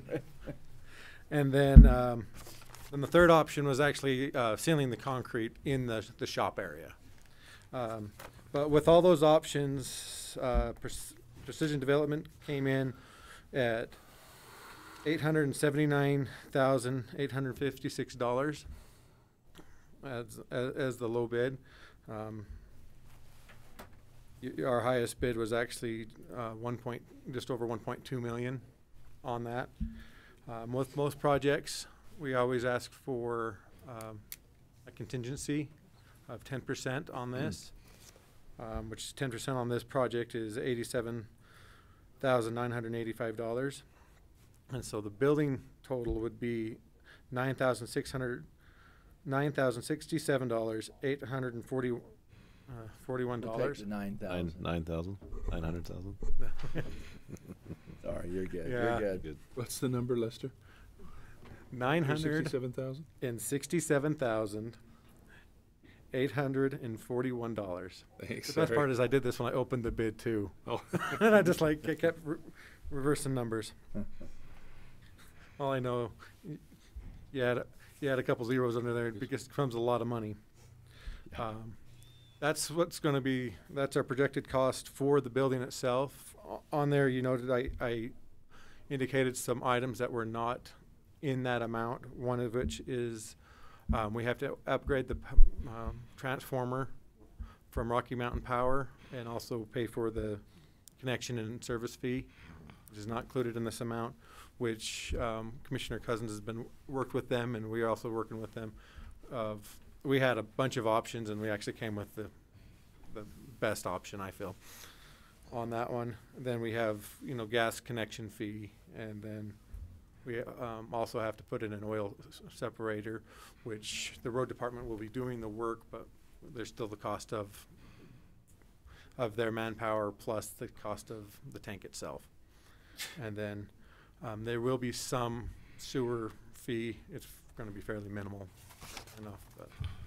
Yeah, so that we have an existing 2-inch water lateral, which is adequate to hook onto. So they're not going to charge us anything for a water connection fee. The sewer, all it was a road break if we have to have a road break, and a just a minimal fee to hook on. Yeah, it wasn't their basic connection fee, which is. Yeah, we're talking. And even it wasn't even in the impact fee because we've already got an account and a deal there, so it wasn't even that. So it's going to work out good there. Rocky Mountain Power issue. There's the service is a 240 volt. It's kind of an old system. That's what my shop was on for years. Is a 240 volt. They call it a Delta, and they're trying to move all those to 208 systems. So we'd have to change those 3 transformers, those 3-phase transformers, and that's going to require us going into old building. and modifying a few things. It's not going to be. We had an electrician over there looking at it, and he said it wouldn't be major, but they're going to have to convert some of the things over there that run on 240 down to 208. So that's going to be something we have to do. The other thing is we've got to work with Pete Surrey with Cedar City wastewater treatment. Came by, and there's some issues. We, when we put that oil water separator in, we need to actually get on that pretty quickly. Start researching what we're going to do. So we run it into that oil water separator, and then it goes into whatever we choose to do.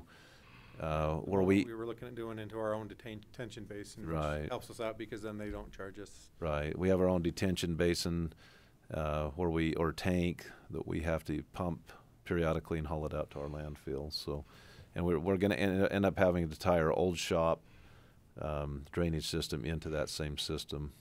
They're going to want us to do that. So that's something we have to do. And that's good to know that they want it up front, because that will determine the size of interceptor we want. Mm-hmm. If you don't know what an interceptor is essentially a septic tank with baffles in it. So when the water goes in, there's baffles that go down, all but with about a foot at the bottom. So the oils will go in, oils will float to the top of water.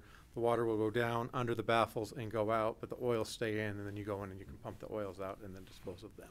I guess my question is that where that cleans up the water, the oil water mix, can we just run it out and perk it into the ground, or do we have to run that? We're going to talk to Pete and work through that. Talk with Pete, but most of the time, once you go through that oil separator, you're allowed to discharge that back out. Just anywhere. Yeah. We can just run Yeah, it. a lot of them, they actually discharge it into the sanitary sewer at that point in time. But I wonder if we ought to run. One thing we could maybe do is the old building, run it to that same separator. yeah, Use that one separator for both buildings, and then we can discharge that water out and just into our gravel pit and let it perk in the ground. So. Yeah, because they're actually not talking a large amount of water. Oh. Because this is it's going to be whatever melts off the trucks when they pull the trucks. And then when they wash the floor down. Yeah. Yeah. So, but yeah, that's actually the most economical thing, is to size the tank for both buildings. The interceptor that we order. So, but yeah, my recommendation on this is to award this bid to Precision Development. And then I don't have a contract because there's some dates and everything that we have to nail down and work out before we can get a contract together for that. Okay, any further discussion or Mr. Chair, I see questions? Tim Tasker here with Precision. Just recognize him. And so I don't. If there's no further discussion, I'd entertain a motion. There's a Dan. Dan, please. Dan, could you come up to the microphone? Sorry.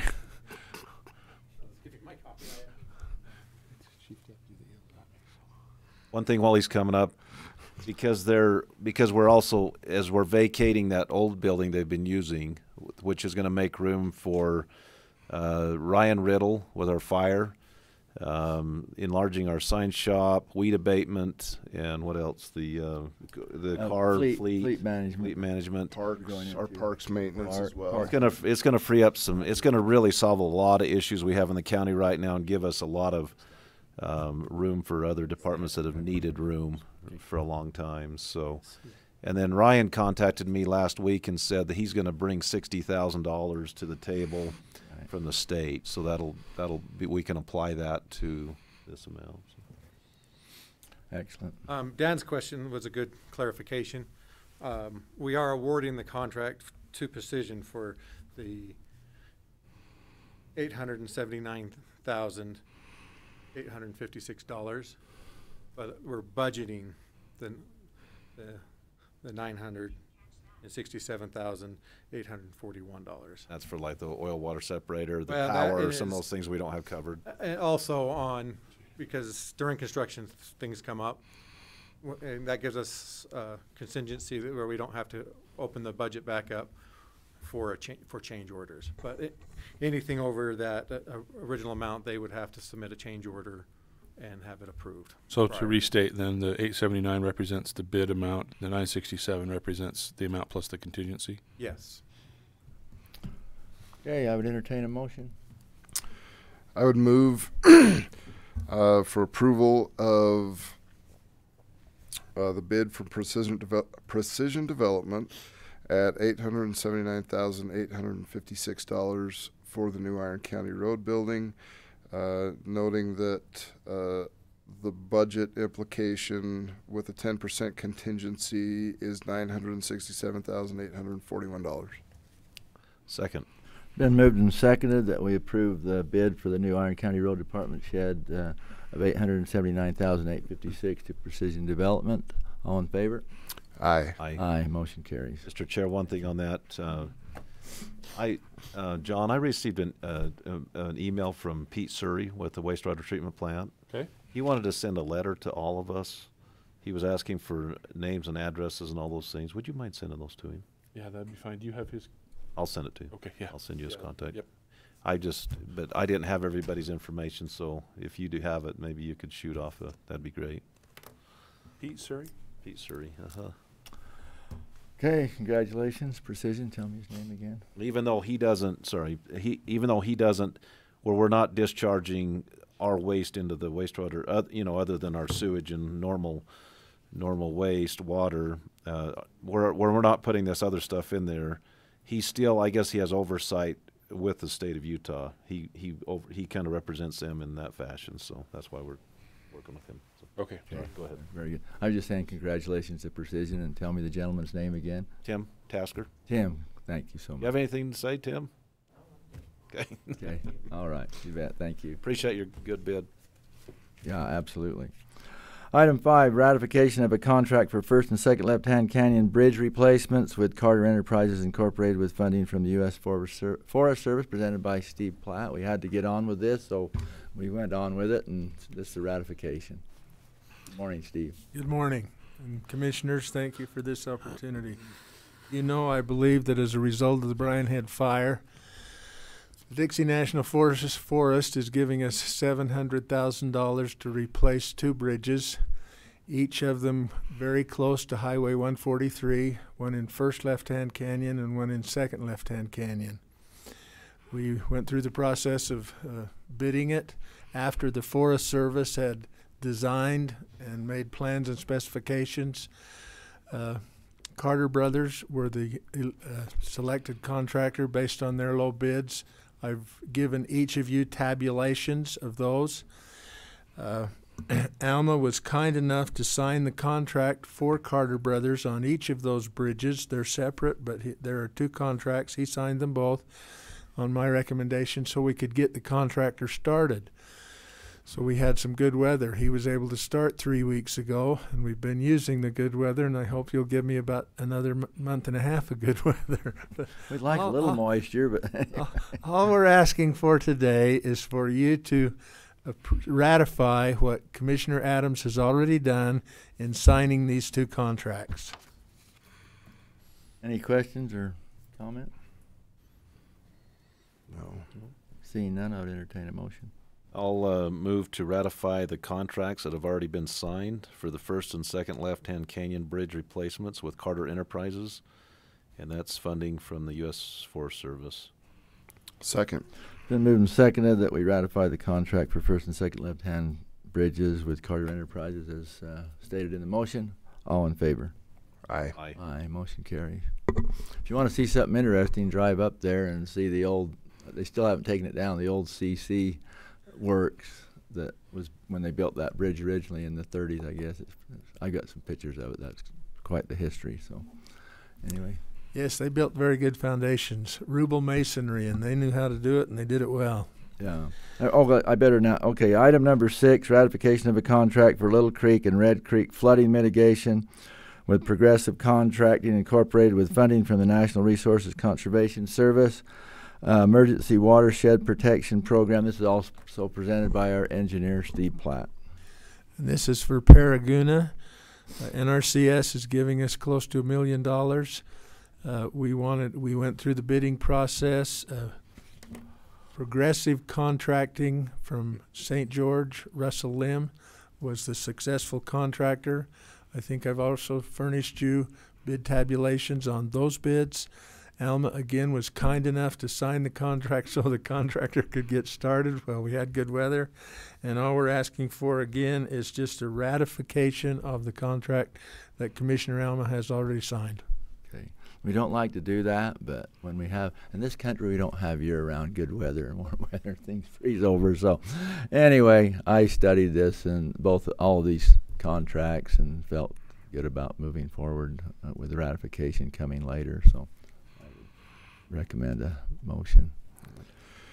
I'd move to approve, ratify contract for Little Creek and Red Creek flooding mitigation with Progressive Contracting Incorporated, funding from the National Resources Conservation Service, the Emergency Watershed Protection Program. Second. Been moved and seconded that we ratify the contract for the Little Creek and Red Creek flood mitigation program. That's as part of the EWP program as explained in the motion. All in favor? Aye. Aye. Motion carries. Sign the original. Oh, that's one of the ones. Okay, just talk. Okay. Thank you. Thank you, Commissioners. Thank you very much, Steve. Thank you, sir. Good to see these projects moving forward. Item number 7, discussion and possible approval of a local consent for a limited service restaurant liquor license located at 3052 North Iron Springs Road, Cedar City, requested by Bowman Cowboy Kitchen, LLC. Mr. Bowman, or your representative, would you like to come forward? Yeah. State your name, please. I'm James Bowman with Bowman's Cowboy Kitchen, and we're working with the Department of Alcoholic Beverage Control, DABC, we want to sell beer and wine. We had gotten consent and a signature back in May here, but our application was rejected by DABC for the reason that this says full service restaurant, and the one we want is limited service. So limited service is beer and wine only. So I'm back for consent and signature, hopefully. Any questions? No. Oh, Reed? Yes, go I ahead. just wanted to mention one thing that I'd mentioned to the Bowmans. We've discovered that they're operating a restaurant in an industrial zone.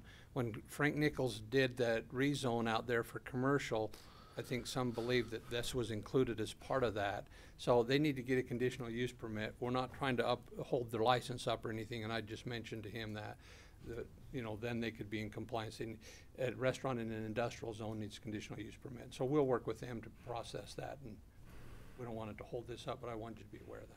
Thank you. Appreciate that.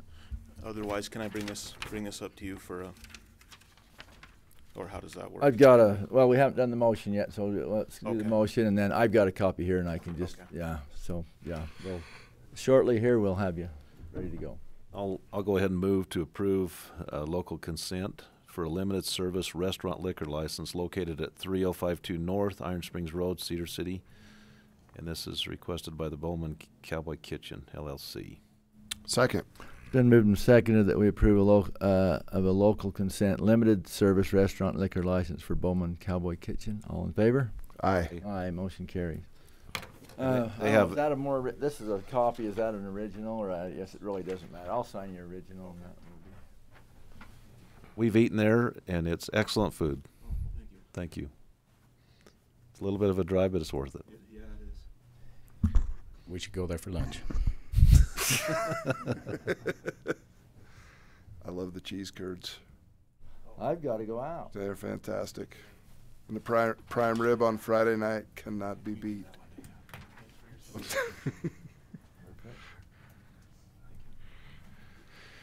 Okay, thank you. And I don't have anything to say about this next item, but I'm here in case you got questions. You're here in case what? In case you have questions. Okay, very good. Dan, thank you for coming up to the microphone. You're welcome. Item 8, discussion and possible approval of continuation of half sponsorship, which is $26,000 of the county seat television program. Dan, just go ahead since you're here and explain that. Well, he made his presentation last commission meeting, and we met. The one bit of information I do have to contribute is I did talk to Maria, and she is good for the other half. If typically we've done half from the general fund and half from TRT, and she said that she would be willing to commit to that. So 26,000 is the half sponsorship. So when that's Right. divided again in half, it's 13,000 from Fund 24 and 13,000 from General Fund 10. So. Any questions? No. Okay, we can move forward. I'd move for approval of a continuation of a half sponsorship in the amount of $26,000 the county seat television program. Second. It's been moved and seconded that we approve the continuation of a half sponsorship of $26,000 of the county seat TV program. All in favor? Aye. Aye, motion carried. Personnel, Adrian, welcome this morning.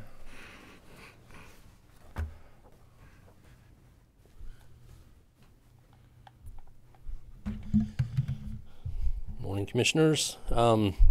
As for the personnel-related agenda items, we just have one request for approval of a new hire, Laura Darley.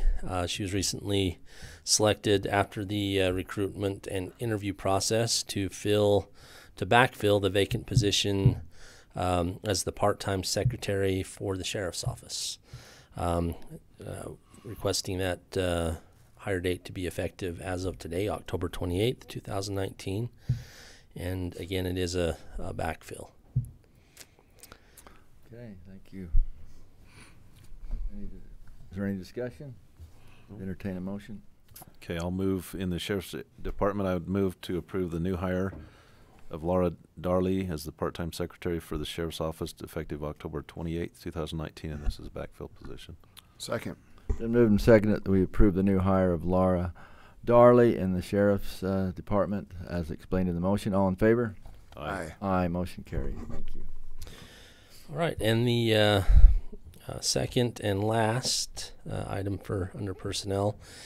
We just reached the point in the year where we come before you to request to see if we can get approval for the 2020 employee benefits and insurance. I know it would be helpful. I know there's all kinds of budget discussions and things going on, but this is a normal occurrence for us just because we have to be a little bit out in front of the process because there's some materials that we have to get printed in preparation of open enrollment, which will start on November 12th.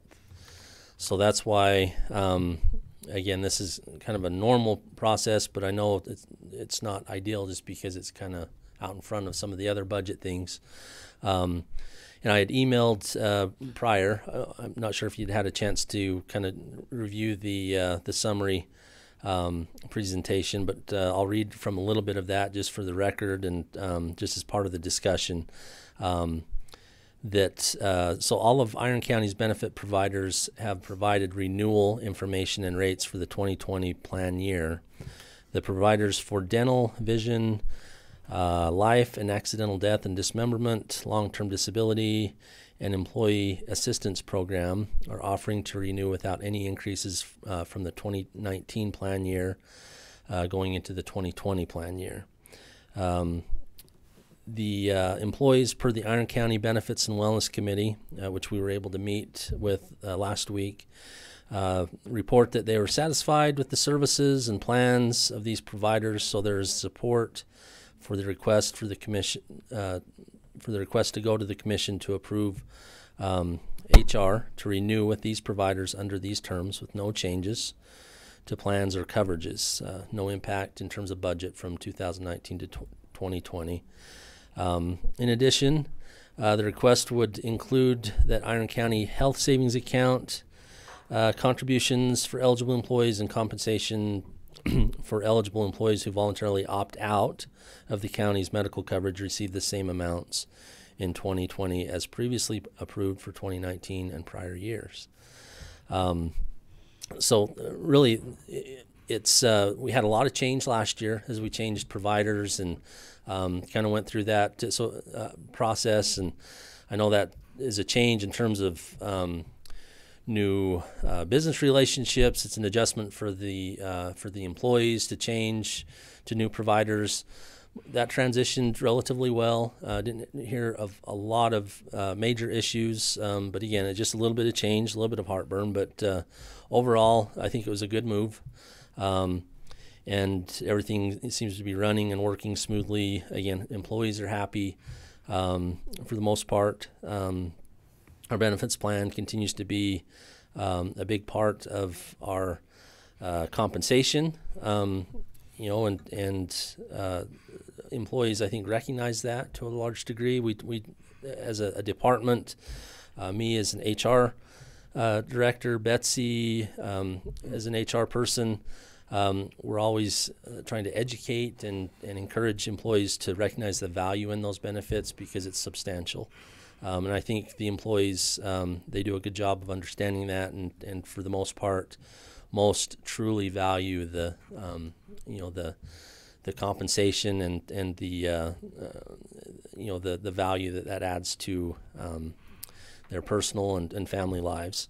With that being said, so with all those providers and services that I mentioned that are level and willing to renew without any increase, medical, which is the biggest part of that compensation package, just due to medical trend, we're faced with a 7.5% increase to the rates that we were awarded during the 2019 plan year.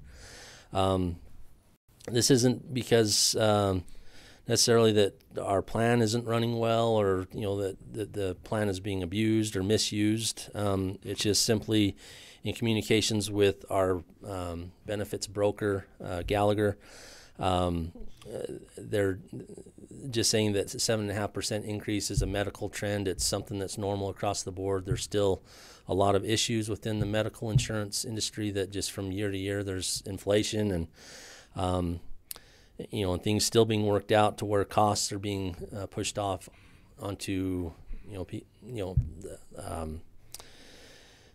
the end users such as Iron County, but everybody there isn't anybody that's immune to it, I guess is what I'm trying to say. It's something that just continues to be an issue, and costs. At some point you would hope that nationally and locally we'll get our hands wrapped around it, and we'll see those increases start to curb off and level out a little bit. But right now it's reality.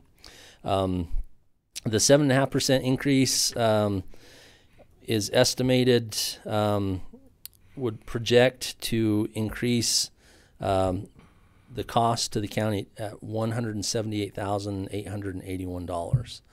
And that was it if we were the plan was to remain unchanged from 2019 to 2020. In digging into that further, we always have, like within the plan from year to year, we have internal changes. We hire new employees. Their plan coverages change from employee to employee. We might hire somebody that is a single coverage that is backfilling a position that was filled by a person that had family coverage, for example. We might hire somebody. Our opt-out numbers might change from year to year. So what I like to do is, in preparation of our renewal, and just so that we know that we're trying to work less off of projections and estimates, I punch everything into a spreadsheet that I work with Dan on, that is employee by employee. So it's as accurate as I can possibly make it. And as I've completed that, even though our broker estimates that increase to be at $178,881, my number comes up at $123,596, just because because of those plan changes and internal movement that we just that happens from year to year.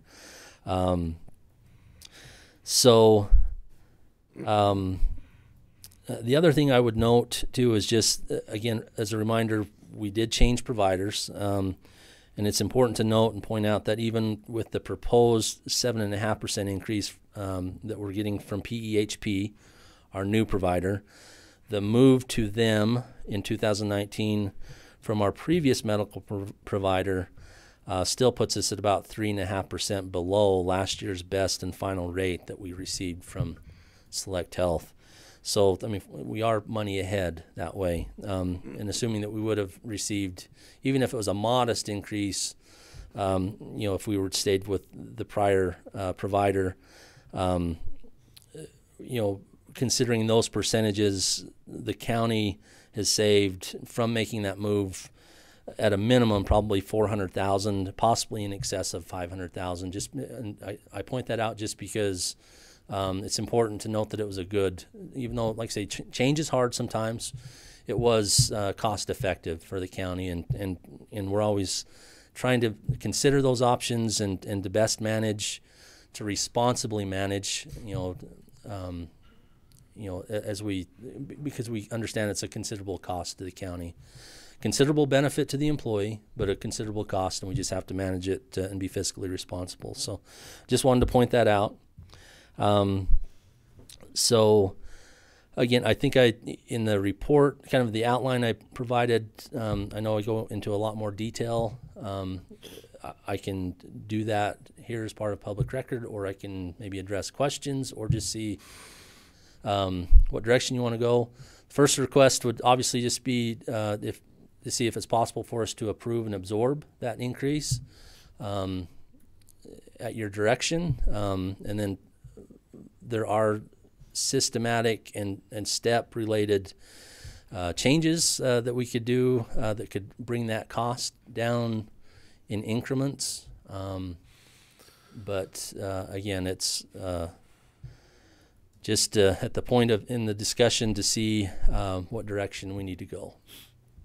One question before we get, if you go down 1, 2, 3, 4 paragraphs, says that in researching the matter whether benefits broker Gallagher, there is a change that we could implement in our pharmacy coverage that would result in a 1.5% decrease to the proposed 7.5% renewal, bringing that down to 5%. Wouldn't that be just down to 6%? Two options. If you do G, it goes down to 5%. If you do C, it would go down to 6%. Yeah. So is that a the reason I know is because I looked at the same thing. I was like, that typo? makes sense. Typo. It's a typo. But G Okay. will get you down to 5. That's probably what I was I'll probably get it down thinking to that 5. number. I apologize, but I think that's an error and a good catch, Commissioner Just Adams. wanted So yes, you're accurate in saying that it is. That would be a somewhat reasonable and easy change that we could make that could have a direct decrease and moving that 7.5 down to 6, because it would be a 1.5% change. And as we've studied that out, we put a lot of time and effort into just looking at this through all angles. Again, just to be trying to be responsible and to manage it the best we can. I think that pointing out that change just to our pharmacy plan would be absolutely the first step that we would look at if we're needing to bring that number down a little bit.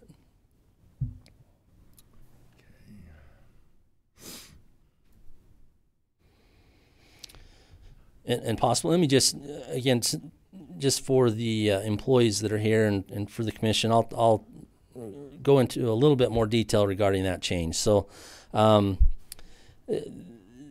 this is a recommendation from our broker, again, from Gallagher, and from some of the conversations that he and I have had regarding the pharmacy. It says changing the copay structure on the pharmacy benefit has the least out-of-pocket impact for the percent of rate decrease. While the out-of-pocket change is minor, it would affect more members as many members have a prescription. The pharmacy plan has 5 options. Iron County is on the Plan B, which is the most expensive plan with the lowest out-of-pocket cost for members. If Iron County went to Plan A, C, or D, it would reduce the renewal rates by 1.5%. If Plan G were selected, the reduction would be 2.5%. Plan C would have the lowest cost impact to most members while keeping the plan structured as it is currently. The only change being an increase to the dollar amount that we pay as part of the 30-day prescription. It would change prescriptions from anywhere from $5 to $15, depending on the tier, and the 1.5% decrease is valued at $35,775 based on the total renewal premium.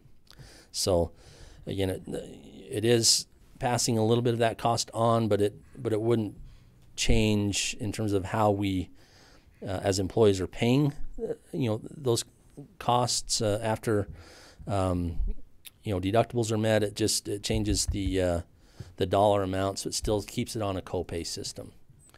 But it is a recommendation in terms of if we're needing to pull that number down a little bit, that would be a first step in that process. Okay, I guess commissioners, do you have any comment as we go along, or just have him continue?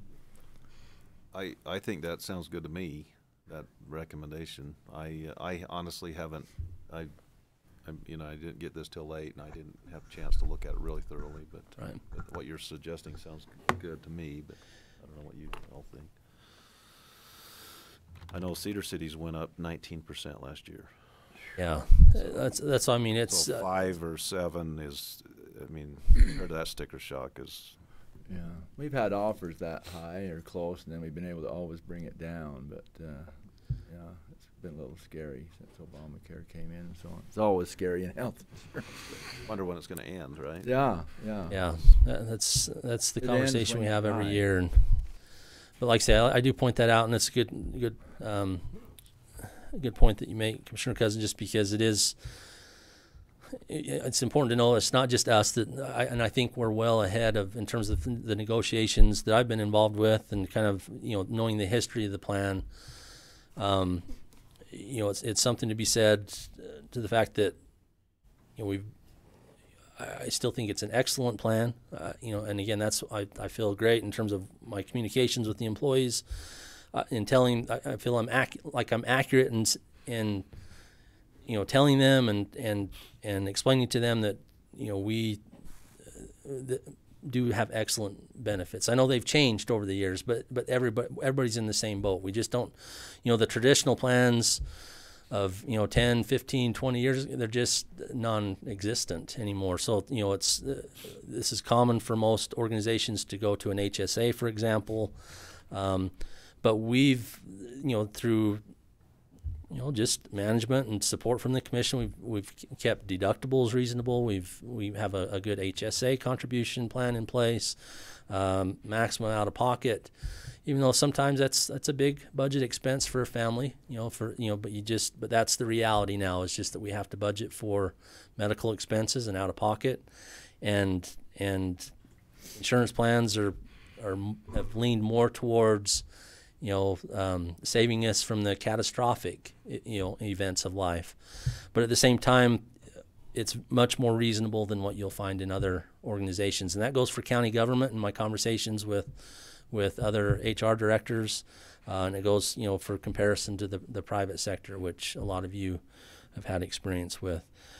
So again, very good plan. I know it's hard just because every year it seems like it's going up, but it's not going up at maybe the same steep level that you referenced. I know in conversations with Cedar City, I'm aware of some of those increases, but so in comparison, we're a little bit, lucky, blessed maybe, but from year to year, it really just changes in terms of how usage goes and what you're faced with and what is impacted. The impact that employees face. I mean, we could all face a health challenge at any time, and as a group, it all kind of impacts the numbers and the renewal rates, and we just do the best we can when we can. So it's very important to all of our. I'll get right to all of our employees, and I know the biggest change I guess we've made in recent years is to go to the HSA, which we just we had to do that to make things work, and I like that, especially the fact that it puts it into people. It's their money, then they don't go for every sniffle or whatever, and they control it, and I think that's helped contain cost in a big way. I think one year, a 3 years ago, we actually had a 0% increase, which was kind of wonderful, right? Unusual, but it was. Yeah, it was about. I think it was maybe about 4 years ago that. Well, I think, but yeah, I know that, and that we do watch the history, and like I say, year to year, and that's why, it became from some of that historical data. That's why last year it just became evident that we needed to shop the plan again, and from those efforts, we did end up, transitioning to a new provider. But PEHP's been great. They specialize in, public, like the school districts, the municipalities.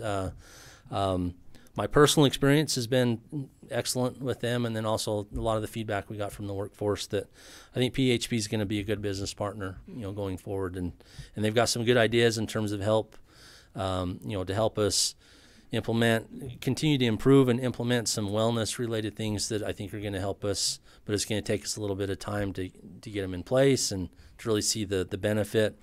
But they really approach it as more of a partner in our insurance and health services, and I think the benefits will come as we just work together.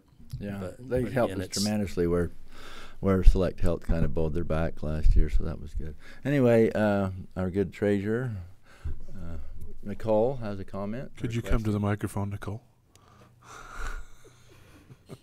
I'm trying to do better. That's what I should do, huh? That's what we ought to do. Yeah. I just want to ask you to please consider, just renewing with the 7%, just always trying to save costs for our employees. I know, that doesn't sound like a lot, but to some families it's quite an increase when you've got several kids and needing several prescriptions. So in comparison to Cedar City's increase and some others, 7% is not, I know it is a lot, but there are a lot that are facing a lot worse. So I would just ask for you, for our employees' benefit, to please consider just renewing. Thank you. The cost of living usually is about a 3% or less. So I think it's projected disturbing that 2.7 insurance. Okay, so it's disturbing that health insurance can be almost 3 times what the the cost of living is. But anyway, Cindy would like to come forward and speak. I apologize, this may not be appropriate. It probably should have been in the meeting last week, but I didn't know we had a meeting. I think Kyle was our representative, and I didn't know we were even having an insurance meeting, so sorry about that. But since we are talking about partnerships, I would love for someone to reach out to PEHP and see if they will cover a 3D mammogram. They said it is experimental and they won't cover it. Well, our previous provider has been allowing that since about 2011 when they were first done. It's like going back in the dark age, and not allowing that, I think, is absolutely ridiculous. So I would love for someone to reach out and see if they would, since it is a partnership, cover that for our employees, because it's not state of the art, it's not experimental, it is not earth-shattering, it is the standard of care. So please see if you can get them to cover that. And so what do they cover? What's the a 2D? Okay, and I, not being a female, I don't understand the difference between. That's why I'm here telling you all about it. I love it. I love it. Thank you. Having, I'm really thankful. That's one of the reasons I'm. Never mind. It,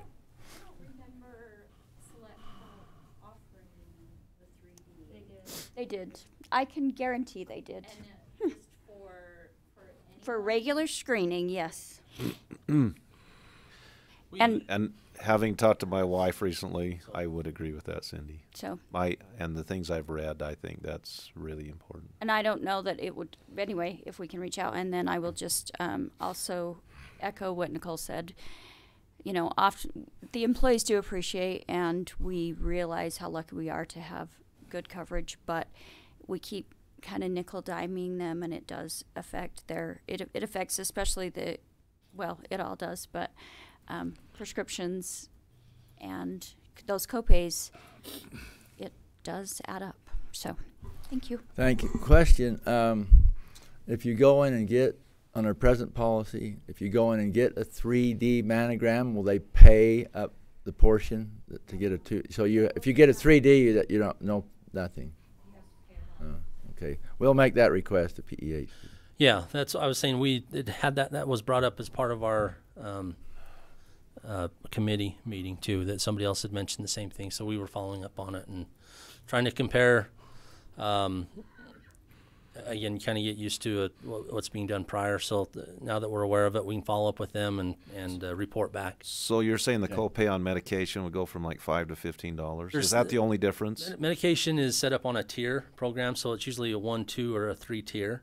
So that's what that's explaining, is that it could go from the increase could go from 5 to 15. So I'm assuming for tier 1 it would be a $5 increase, tier 2 10, tier 3 15. That's what's being reported to us by our broker, and the conversation. That's the way I understand our conversation. Should we get creative and add a little bit more to the HSA amount and save the 2.5%? You know what I'm saying? I mean, is that something we could look at to I think give a little bit more there to offset the increased cost of the copay, but save some money? Is that, I'm just throwing that out there. We'd have to punch the numbers and see what, well, of course, I guess it depends on how much we want to add, so. Good thought. Sorry, I can't hear you, Cindy. She was saying that if we're gonna just kind of balance it out, then it might just be better to leave it as is. Would be correct. If we have to compromise, let's go with Plan C, not G.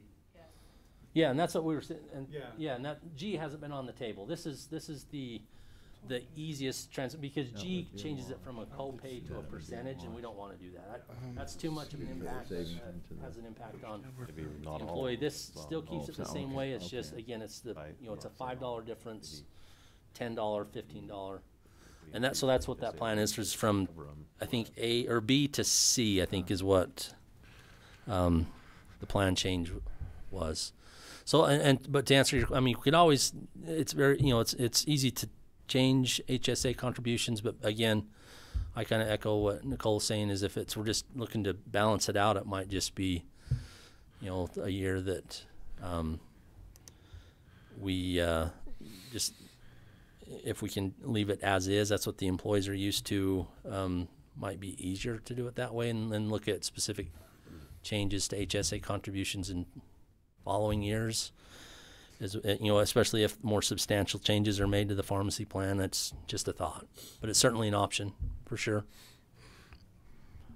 On that, well, a couple of questions. So your estimated 123,596 just is based on single users, people opting out, versus the blanket amount that we got from the broker. Is that the difference between the 128 and the 123? My number is a more refined number because it's user specific. It's going through every Iron County employee by employee, because we have changes through the year that just through natural turnover, and again, it's changes in terms of, it's a year. Some years you'd see that number, my number would be maybe even be a little bit higher, but this year, for one reason or another, the employee changes have resulted in dropping our insurance cost, because we might have more people that are opting out. We might have more people that are single or double coverage compared to a family coverage, and that's stuff that can change at any time during 2020 it could be, but all I can do is calculate based on, at least it's accurate as of today. So all these numbers are accurate as of last week. Forgive my ignorance, but we have a few people that have some ongoing, very expensive month-to-month prescriptions.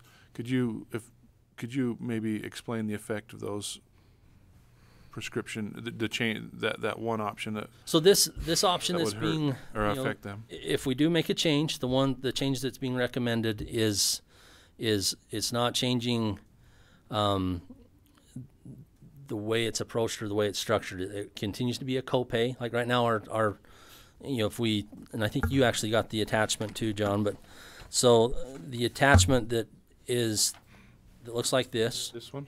Yes. So we are set up on Plan B. Let me just make sure. Yeah, so Plan B. So you'll see that again, so medications are they're categorized by a tier, and that's mainly associated with cost, obviously. Your low cost, most long-term maintenance, sure. Tier 1, So we have our copays now that are 10, 25, and 50. So this change that's being, again, if we do make a change, if that's the direction we have to go, the recommended is to go from column B to column C. So there you go, you actually see the breakout. So that's where we're saying it's going to increase, depending on the tier, anywhere from $5 to $15. So tier 1, that $10 copay goes up to $15. Nothing else has changed. Everything else is structured exactly the same. So this is if I just have a copay change. And the reason I'm asking and trying to drill down is if I have a very expensive ongoing monthly prescription. Worst case is $15. So I still have to hit that out-of-pocket maximum before. This is all academic up until that point, correct? Deductible. Yeah. Okay. So. Okay. So yeah. So in terms of how we've, again, the only change, all that's going to be structured the same. We're going to have the same impact. It's just at that transaction by transaction could increase anywhere from $5 to $15 per prescription that's filled. Okay, thank you. So. I think we should have Lester do the presentation because you gave him $900,000 and you won't even give the employees a tenth of that. Maybe.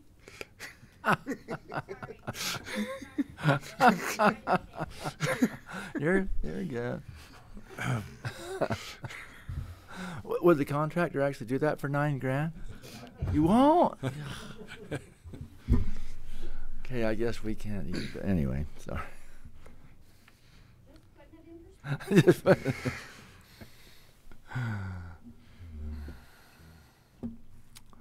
This is always an easy meeting. I love this meeting. Not being facetious. Well,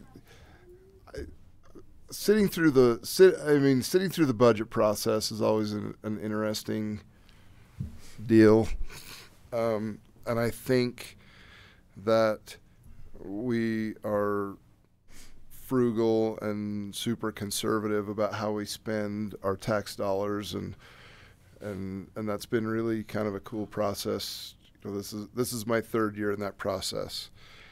I would rather see us accept the 7.5% increase than, like Cindy and Nicole both said. There's certainly places to save money, and I think that we've done that through this budget process really well. I would hate to save money at the expense of an employee who does have some necessary prescriptions. When you're going from a $50 bill, especially if you have 2 or 3 different prescriptions, you could be hundreds of dollars in that increase. I would gladly accept the 7.5% increase, especially, after the negotiations. We were able to negotiate down from an 18 or 19% increase with Select Health last year. I think we're just really fortunate in our choice of insurance carriers, and we've managed it really well. I think a 7.5% increase isn't going to break the bank. And and I'm good with that too. It's just, the point I was making is for the increase of 2.5% or the decrease, you could maybe put half that in the HSA and everybody would still come out ahead, or even better, even or ahead even. Maybe we could research that. Maybe it's not worth it. I don't know. But Cindy, to your point on the building, we did sell another building to pay for this one. And we are saving money, and we are also creating a space for the EOC, which we're not going to have to pay rent anymore. And it's well needed in our county. So you're good. You can arm wrestle Preston right here after the meeting. One thing intriguing to me is as you go down further in your email, that we need to do more cost saving the employees by seeking or searching out urgent care facilities or telemedicine versus emergency room. that doesn't, we don't take anything away from anybody, but just being more prudent in what we do. And I know you mentioned that you drove to Provo or something for an MRI for one of your kids or something, and it was way less. And I know that's quite a ways to go, but you're mentioning here that it's a lot less in St. George. And I think we need to, I don't know how to force people to do that, but I'd like to have, implement something that made it easier for our people to seek out, a less expensive way. Because I remember the first time I needed an MRI, I wasn't even going to go because I'm like, I'm not going to pay that much. I'll just die or whatever. Anyway, I was, all right. But okay, that was a little bit overstated. But but I mean, I just sorry. It's just the cost of medical. You go anyway. Go ahead, Nicole.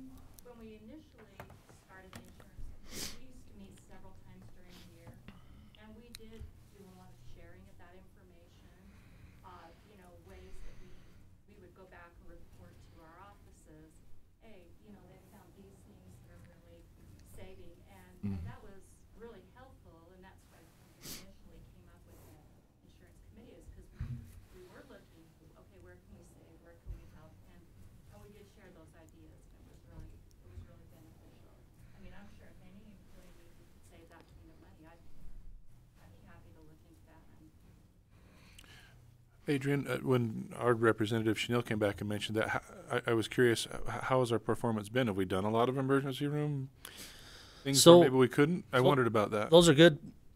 Let me back up to, because you actually bring up a couple of good points of discussion there. So the first one, going back a few minutes ago to what you were saying, Commissioner Cousins, that number, that cost savings, like for the pharmacy plan, for example, that's all based off of plan year. So we actually have that data is mine. So that's actually projected off of the prescriptions that have been filled. So it's not an estimate or anything. So it's going, so to say that, okay, if our employees filled the exact same prescriptions, that would be the, 2020 to 2019, this would be the difference in those two plans, okay? So some of the changes that might occur through the cost is it might encourage, I guess is the best word, an employee such as myself or anybody, any employee. It might be the getting a generic that's in tier 1. That's exactly what compared to a name brand drug that might be in tier 2 or tier 3. So and where we might not do that if the incentive is, it's just $25, but maybe you kind of reach that teetering point where, well, if I'm going to pay $65, I'm going to ask that question: is there a generic available? Is there another option? So it does put more responsibility on the employee, and I think that's where kind of where some of these recommendations are being made is because of the way our plan is currently structured. There's not a lot of built-in incentive for us to take some personal accountability for, even though you mentioned, Commissioner Adams, that the HSA and that move, it does start that conversation in our own minds and in our own families and in our own budgets to say, well, this is my HSA money. How am I going to best utilize that compared to maybe how the traditional plan was set up before, where it was just, we do things out of habit rather than maybe cost-effective choices. So really, and taking that a step further, that's why some of this was in my report and presentation is at the recommendation of, again, working with our broker and also even just some of the conversations with PEHP. This is where healthcare is going now, is that there's this hyperinflation. There's, this medical trend that just, 7.5%, just at some point it's going to break the whole system. We just can't, there's counties like Iron County, there's businesses that they just can't continue to absorb these costs. So they're saying going forward, this is where we have to start educating employees. And that's goes to your question and comment, Commissioner Adams, in terms of, that there are, just like if I go buy a car, I might get one price from one dealer. I might be able to drive a little bit and get a little better price on that same car just because of overhead costs, business philosophy, relationships with there's in the medical field, it's the same way. It's not like you can go anywhere and get the same service for the same cost. And a lot of times people don't realize that until they're willing to make the phone calls, ask the questions, and make the comparison to where, and then also understand that might be personal savings to me. Maybe now there's a little bit less money coming out of my HSA, or maybe I'm writing a check for a little less. But also the county benefits when we take that mindset as a whole, because now we're all of a sudden taking costs and we're just starting to make those changes that start to impact the total premium or the total cost paid by our provider. And that's when they generate an increase or they give us a rate quote, they're always comparing, okay, we paid out this much, you paid out this much in premium, we got to make X amount of dollars just to cover our overhead and and to keep the lights on. So we didn't charge you enough last year, we're going to charge you a little more this year. When does this decision are we up against it? We are, and that's what I was saying, just because I know it's not ideal. We don't have time. But every year this is what we run into, is just that we're always a little bit ahead, and I know it's ahead of some of the, some big decisions that you guys are trying to fit together. But because of open enrollment, we have to have things in place. We got to get our contracts written, we got to get our materials printed and have everything ready for November 12th, which will allow us time to get everything implemented to start January 1. So, and we run up against it every year, but it just is what it is. Well, I mean, I'm with I say we just go with it this year, but in the future, it seems logical to me that we maybe could, if we're saving 2.5%, we could maybe give half that back to the employees in an HSA. That would encourage what you're saying, them asking for the generic instead of the full price drug. And they may come out ahead, we may come out ahead. Yeah. I don't know that we have time to do that right now, right? And I have a question. So how often does the insurance committee meet? We've only done it annually since I've been here. That's what I thought, that it was annually. Maybe if we could have a quarterly meeting or something where we can, and we can research some different options. I can think of several different options off the top of my head that we don't have time to discuss, but we can. I'll share those, not here, but I think there are some options out there that in the future. I think going forward, I think that it would really benefit us. I don't know that we have time to. I don't want to short anybody today, but I think that certainly moving forward there would be some options. Nicole first. I'm sorry I didn't get back to you. You raised your hand. I was just saying, yeah, I agree with Mike. I know years ago,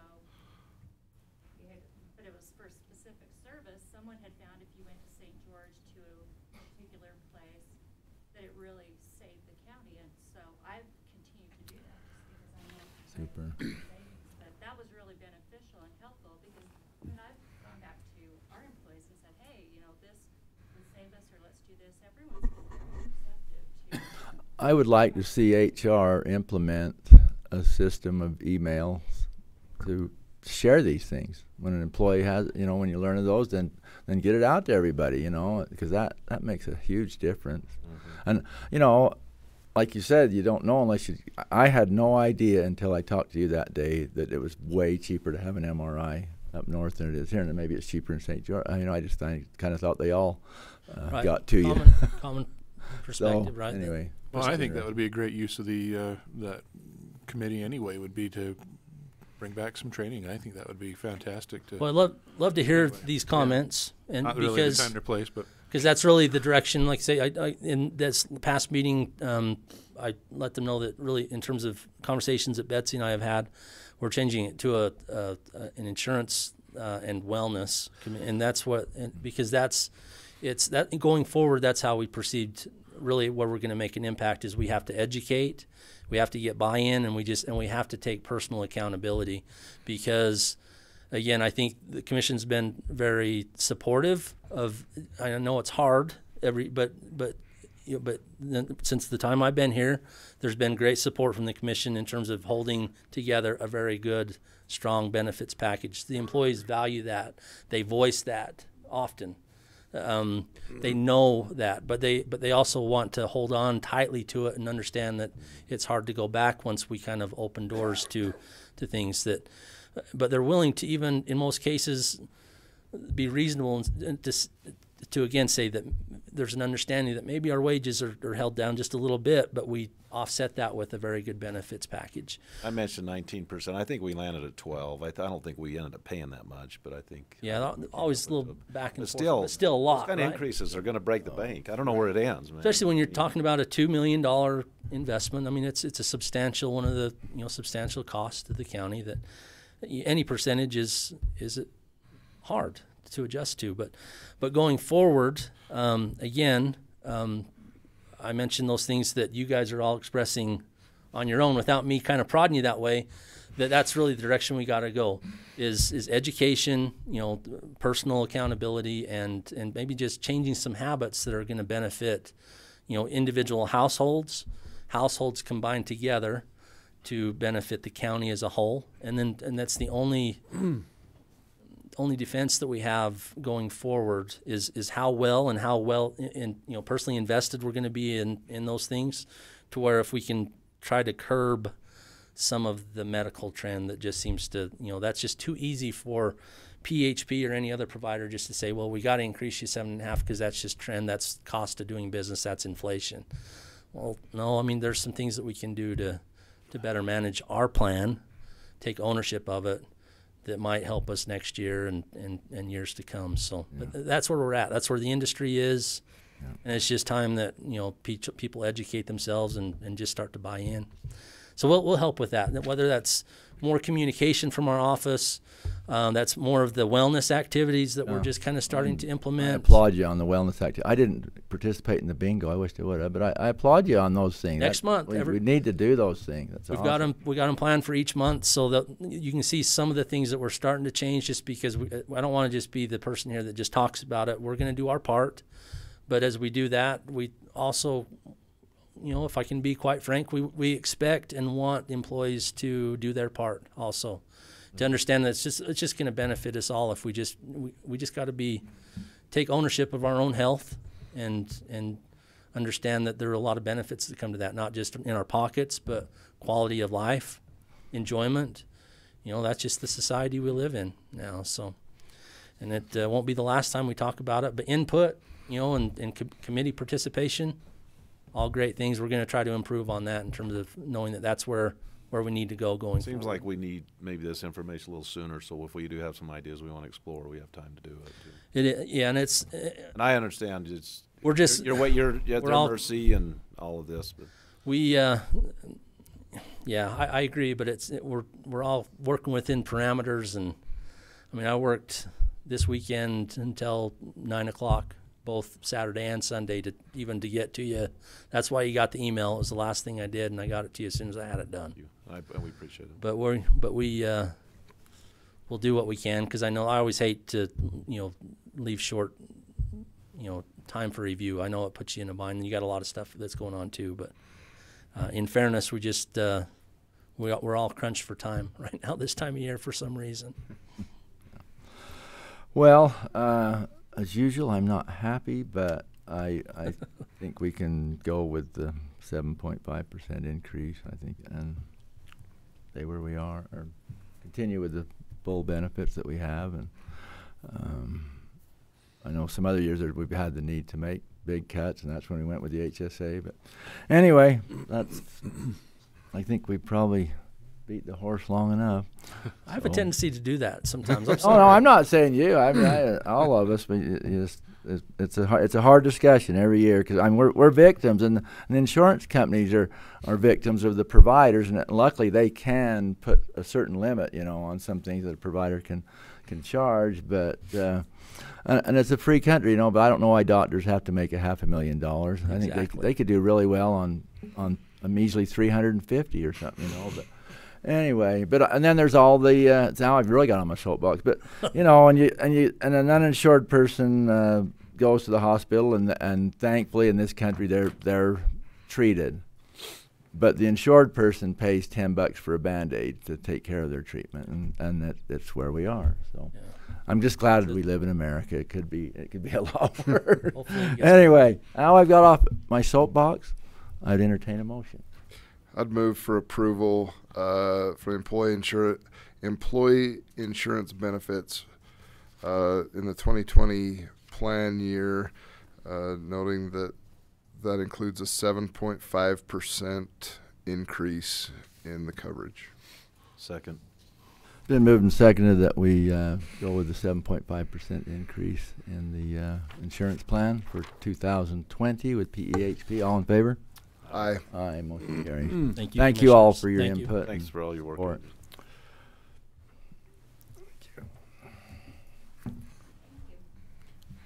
I asked Tim to come back for our meeting. I didn't realize he had left, so. On the buildings. Yeah, we're gonna meet. Yeah. Okay, any prairie dog matters? Happily no. Oh. Oh no! Out of time. Keep it short. You know how many months it's been since we've had that? I just want to take special note that, we've avoided that for many, many months. Now, just a quick update. I just wanted to make you aware that we will be having ongoing discussion with DWR, Fish and Wildlife Service, and BLM on trying to do something on the Bald Hills, and that'll involve Beaver County.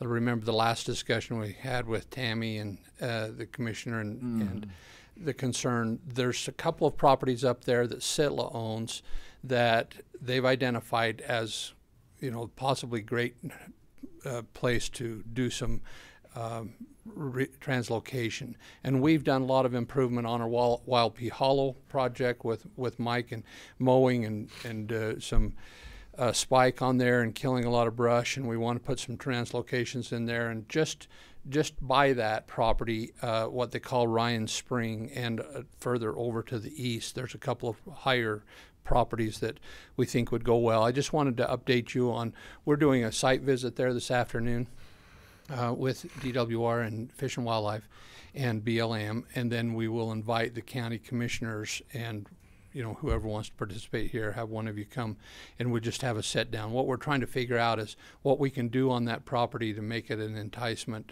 maybe do some water development, and that's what we're looking at today, is to find opportunities to do something, because the grazers there all have to haul water right now. They do. And if we can do some water development up on one of those Sitla parcels, and I talked to Dave about that and have been working with Ron Torgerson previously, they're in favor of doing something like that that could enhance the grazing there as well as providing for prairie dog habitat. So I just wanted to make you aware that we're having that discussion with Beaver County. Kevin Whitaker, who is their natural resource guy, is going to be on our site visit today, and you'll be hearing probably about that from commissioners, if not around about. So I wanted to make you aware that we are going to have that discussion again, and hope that we can have support from this commission to recognize the need to do some improvements up there, to establish more places on public land where we can establish a good concentration of dogs. And so we're going to be proposing that again, and we'll get some feedback, some pushback from Beaver County, but I wanted to make you aware of that. Reed, could you remind us how the conservation easement's going? The one by Summit? The prairie dog conservation easement? Yeah, it's going well. I don't know what kind of report you want. We have not translocated any dogs there, but everything's going well. Grazers are on there. If they didn't get their sheep on there this week, they probably will be this week if they aren't there now. I'll go back home that way, but see that they have a fall grazing. They'll be hitting again here right away, and then we do the spring. And the cows in the spring? Everything's going well. We're having a little difficulty with the water right issue, and our plan with the WRI funds and getting the well drilled and getting the water on the property, but we're still working that out. So cool. Okay, thank you for that report. I'm not sure prairie dogs is the highest and best use of Sitla land. we have to all make it all work together. Any thing on county boards? No. Anything else? Yep. Just a reminder, because it's going to be right before your next meeting. This building will be closed for all public use. No personnel or anything. Veterans Day weekend, starting that Friday. We are treating for flies, and if you come in the building, you will get sick. So it's just a reminder that. So starting Friday at close of business. Friday at close of business. Spray, and then stay out of the building all week. Yep, and then we're talking with the cleaners. We'll have them come in on Veterans Day that night, clean the building because we're hoping to have dead flies everywhere.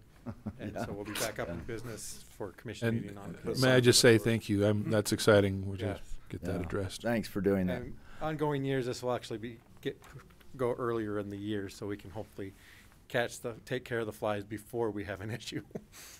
But Thank you very we much. finally learned of this. We asked the right person the right question finally and got the answer we needed. So. Very good. Great. I'm playing it safe. I'm not going to be here for the next meeting, so I'm going to let that air out for a long time. That's not. All right.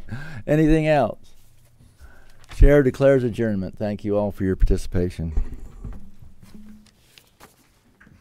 We'll go back there and meet. Yeah. I got Preston. I need to talk to you for.